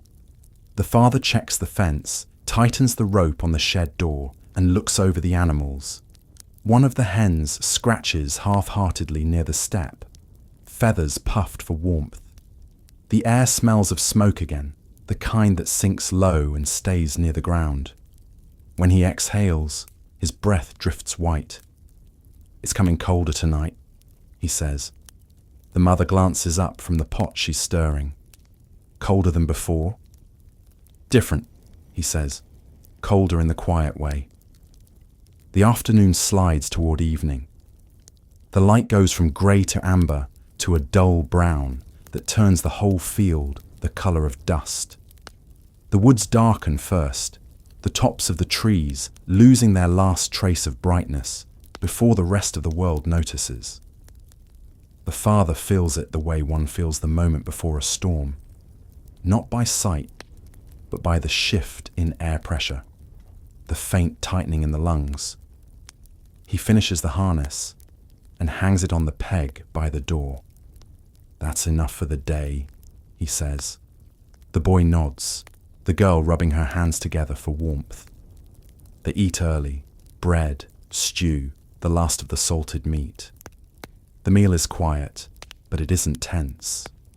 There's comfort in the sound of spoons against bowls, in the faint pop of the fire, in the creak of the table settling. The mother watches the children eat, her gaze steady and soft. The father eats slower, his thoughts turn toward the long stretch of hours ahead. The day has its tasks, but the night still has its hold. When the plates are cleared, the mother pulls the shutters closed and bars the door. The children move toward their blankets, already drowsy from the warmth. The father adds 2 more logs to the fire, each one catching quick. The sound fills the room, a steady crackle that seems louder than it should. The wind outside has picked up again, brushing against the walls like something remembering where to go. He sits in his chair, stretching his legs toward the heat. The mother lowers the lamp's wick, and the room shrinks to a circle of orange light. "Feels different tonight," she says, "like it's not finished with us yet." The father nods. "The woods?" She shakes her head. "The dark." They don't speak for a while. The fire burns lower, the wood collapsing into a bed of coals. The children sleep. The mother closes her eyes but stays half aware, her breathing deep but uneven. The father watches the flames until they turn small, then glances toward the window. The frost has begun to return, tracing white lines along the glass. He leans forward, his elbows on his knees, listening. The wind has gone from steady to hollow. It doesn't carry sound anymore. It takes it. Even the creak of the boards has fallen silent. He stands and moves to the door, checking the latch again. It's firm. The seam around it hums faintly with the passage of cold. When he touches the wood, he feels the vibration, the same slow, low pulse that sometimes comes before a shift in weather or something else. He moves back to the chair and sits again, pulling the blanket over his legs. The mother stirs. "You'll wear yourself out keeping watch," she says. "I'll sleep after," he replies, "when it steadies." She opens her eyes and studies him for a moment, then nods and settles back. The hours pass with small, familiar noises, the pop of sap in the wood, the faint sigh of the chimney drawing air, the rustle of cloth as someone shifts in sleep. Then comes another sound, so faint he almost mistakes it for the wind. It isn't. It's softer, slower, measured. The same rhythm he heard last night in the woods, only now it's further away or higher, carried on the air instead of the ground. He listens closely. It's not footsteps this time. It's breathing. He glances at the window. The frost has thickened again, hiding the view. But he doesn't need to see. The sound is enough. It's long, steady breaths, in and out, like a creature settling down to rest somewhere nearby. The sound is too even to be imagined, too present to be ignored. It isn't the wind. It isn't the trees. It's something else. He stands and moves to the hearth, stirring the fire just enough to raise the light. The glow stretches further into the room, pushing the shadows back. The breathing fades for a moment, then returns, lighter now, higher up. The roof creaks softly above him, the kind of sound wood makes when it bears a small weight. He looks up. The sound moves again, not across the roof, but down, along the wall, as if tracing the shape of the cabin. The mother is awake now, watching him. "It's not the wind," she says quietly. He shakes his head. "No." "Then what?" He doesn't answer. He listens instead. The sound moves past the window, then stops. Silence fills the room. The fire burns steady. After a long moment, the mother whispers, "You think it's what followed you?" "Maybe," he says. "Or maybe just the dark reminding us it's still here." He steps closer to the window. The frost is thick, the glass white. He can't see anything beyond it, but he can feel something. Not threat, not presence, just awareness, like the woods before dawn. He returns to the chair, sits, and waits.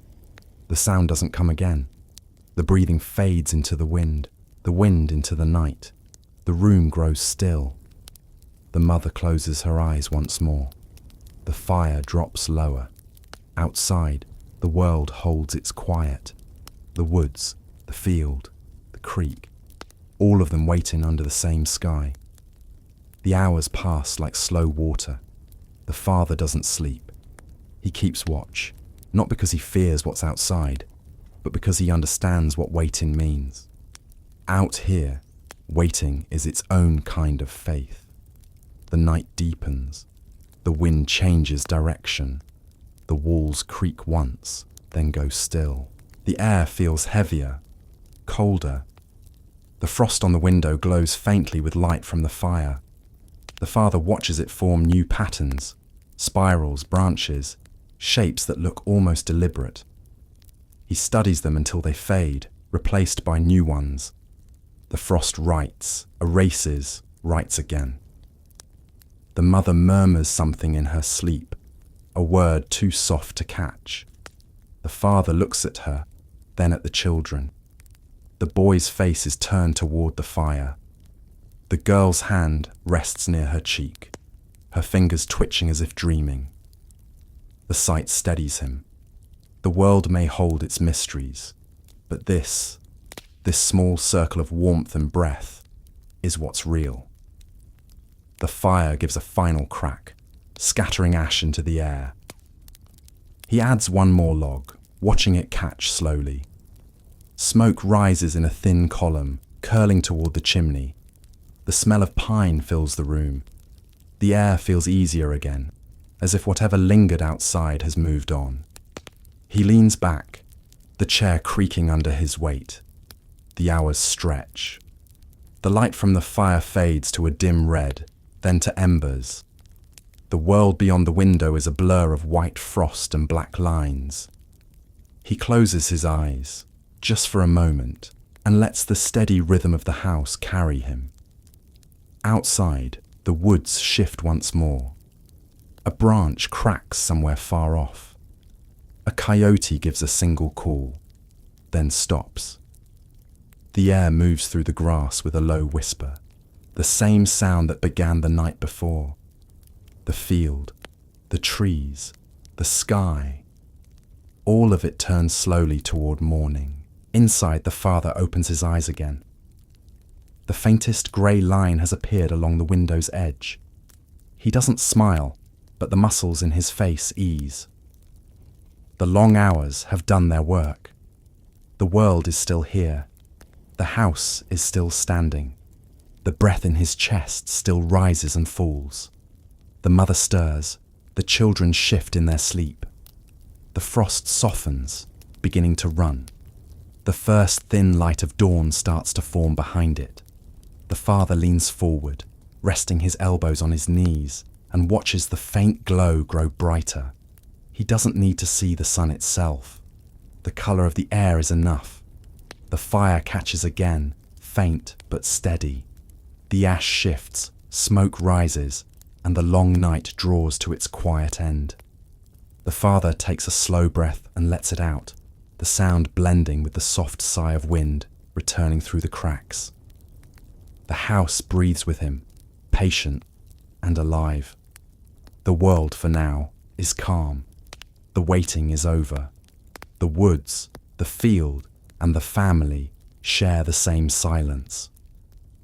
Another dawn approaches, and with it, the promise that no night, no matter how long, lasts forever.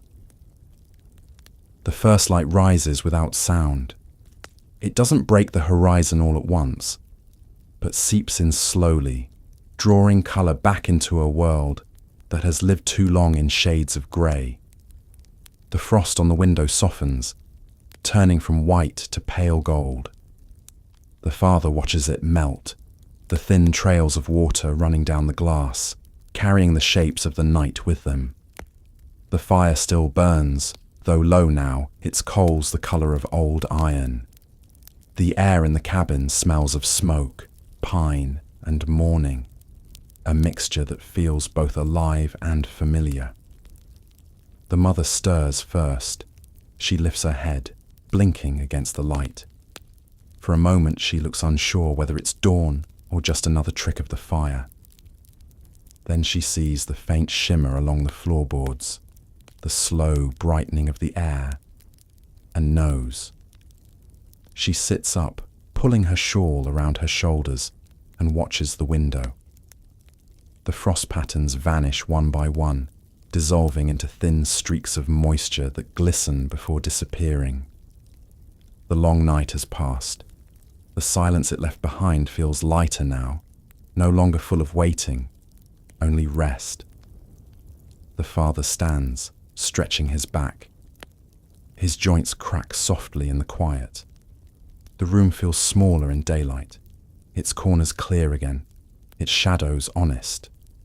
He moves to the door, lifts the latch, and opens it just enough to let the air through. The wind that comes in is cold, but not cruel. It smells of thawing ground and wood smoke from the chimney. He stands there for a while, breathing it in, watching the sky grow paler with each minute. Outside, the world has changed again. The fields are silver with frost, shining where the light touches them. The trees on the far side of the creek look washed clean, their dark trunks striped with gold where the sun slips through. The creek itself is moving freely now, thin sheets of ice breaking and spinning in the current. The sound of it, low, patient, steady, fills the air like a song that's been waiting all night to begin. The boy wakes next. He sits up slowly, squinting toward the door. "Is it morning?" he asks. The father nods. "It is." The boy yawns, pulling his blanket tighter for a moment before rising. The girl stirs too, curling closer to her mother before opening her eyes. "It's bright," she says, her voice still soft from sleep. The mother smiles faintly. "The sun's come back to us." The father steps outside. The air hits his skin like a clean cloth. He walks across the yard, his boots crunching in the frost. Each step leaves a perfect mark behind, clear, sharp, temporary. He stops near the edge of the creek and looks out at the woods. They stand quiet again, but not empty. A crow moves among the branches, shaking loose a small shower of frost that glitters in the sun. Somewhere farther in, another bird answers. The sound feels ordinary, the kind of sound a man might miss if he hadn't spent so many hours listening for nothing. He stands there a long time, the sun climbing slow behind him. The land stretches in every direction, washed in colour that feels almost new. The line between field and forest is clear again, the distance measured in light instead of sound. He breathes deeply and lets it out, watching it drift before vanishing. The air no longer feels like it belongs to the night. Behind him, the door opens. The mother stands in the frame, one hand on the post. "You were out here when the night started," she says. He nods. "And now it's ended." She steps out beside him.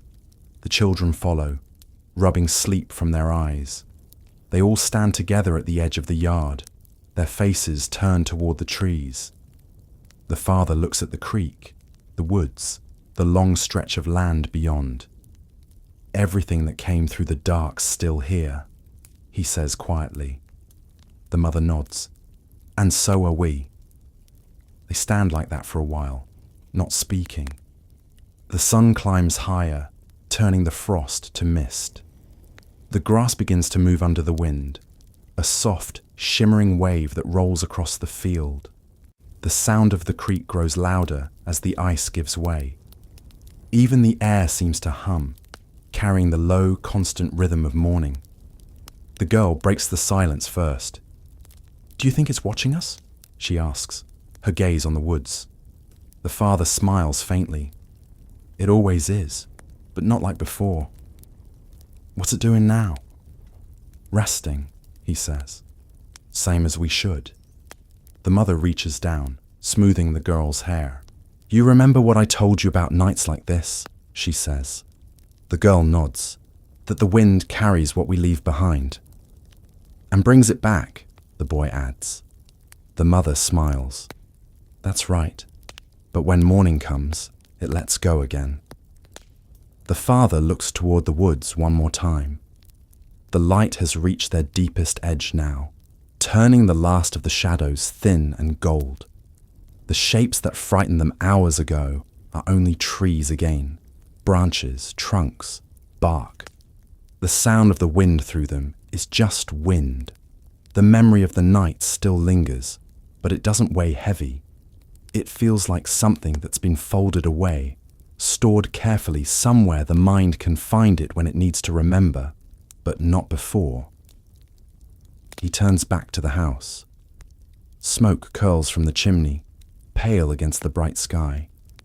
The door stands open, the inside filled with light. The table catches it, the Bible's cover glinting faintly. The air inside carries the scent of ash, of cooling wood, of the bread his wife has begun to bake. The familiar smell of living. He steps inside, wiping frost from his boots. The boy follows, then the girl, still quiet, still half caught between sleep and morning. The mother closes the door, leaving a thin seam of light along the edge. The warmth gathers around them again. The world outside can wait. The father moves to the hearth, stirring the ash with the poker.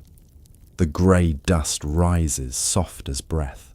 Beneath it, the faint red of live coal still glows. He adds a small piece of wood and waits until it catches. The flame rises slow, then steadier. The room brightens. The children sit near the fire, their faces glowing in the warmth. The mother kneads the dough at the table, her hands sure and patient. The father watches her for a moment, then sits, resting his hands flat against the worn surface of the wood. The sound of the fire fills the room.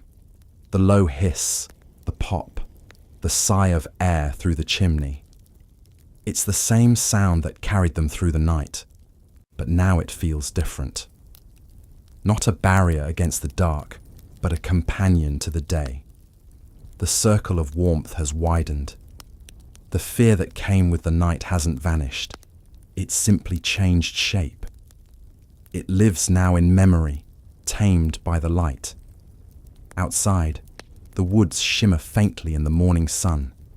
Their shadows lie long across the field, stretched thin and harmless. The father watches them through the window. He thinks of how the night listened, how the trees stood still and silent, how something unseen had walked with him between them. He doesn't try to name it. Out here, names don't hold things for long. Some truths stay better, kept in silence. He looks at the children, the mother, the fire. This is what remains when the dark lifts. The night may have its mysteries, but the morning belongs to those who stayed through it. The first light doesn't erase what came before. It just shows it differently. The shadows still exist, on the floor, on the walls, in memory. But they've softened. They've learned how to live with the light. The boy picks up a small piece of charcoal from the hearth and draws a line on the table's edge. "For good luck," he says. The mother laughs softly. "For remembering," she says. The father nods. "For both." The sound of the creek comes clearer now through the open seam of the window. The day is fully awake. The woods, the wind, the fire, all moving again in their quiet way. The father leans back, closing his eyes for a moment. He hears every sound distinctly, the whisper of flame, the scratch of bread dough, the rustle of the girl's shawl as she shifts. Life, unbroken. The sun climbs higher, turning the frost to water, the water to steam. The land breathes it in and exhales warmth. The light touches everything. The fields, the woods, the cabin, even the last remnants of shadow hiding beneath the eaves. It finds them, warms them, and leaves nothing untouched.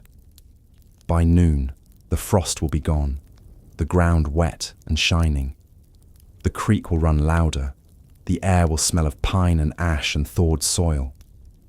But for now, the morning holds steady. The fire burns slow. The house stands strong.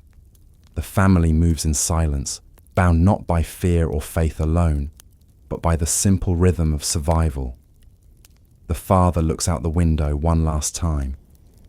The woods are still there, watching as they always do, but now they seem different, softer, almost kind. The night that once pressed so close has retreated to the far hills. Its memory lingers in the shimmer of frost. in the faint scent of smoke that clings to his hands. He knows it will return someday, as all nights do. But when it does, they'll meet it the same way they met this one, with firelight, with patience, with quiet faith. The dark doesn't win or lose out here. It just comes and goes, the way the wind does, the way breath does. The light follows, then fades, then comes again. The mother sets the bread by the fire to rise. The boy leans against her shoulder. The girl hums softly, a tune with no words, the same one her mother used when the night was longest. The father listens, his eyes on the window, where sunlight spills through and catches the last traces of ash in the air. The grey dust dances briefly, each grain glowing before disappearing. The first light holds steady. The shadows stay gentle. The world, for the moment, is at peace. And in that peace, in the warmth, the silence, the faint smell of smoke, the memory of the night remains, not as fear, but as proof that they endured. The cabin breathes, the land listens, and the circle begins again.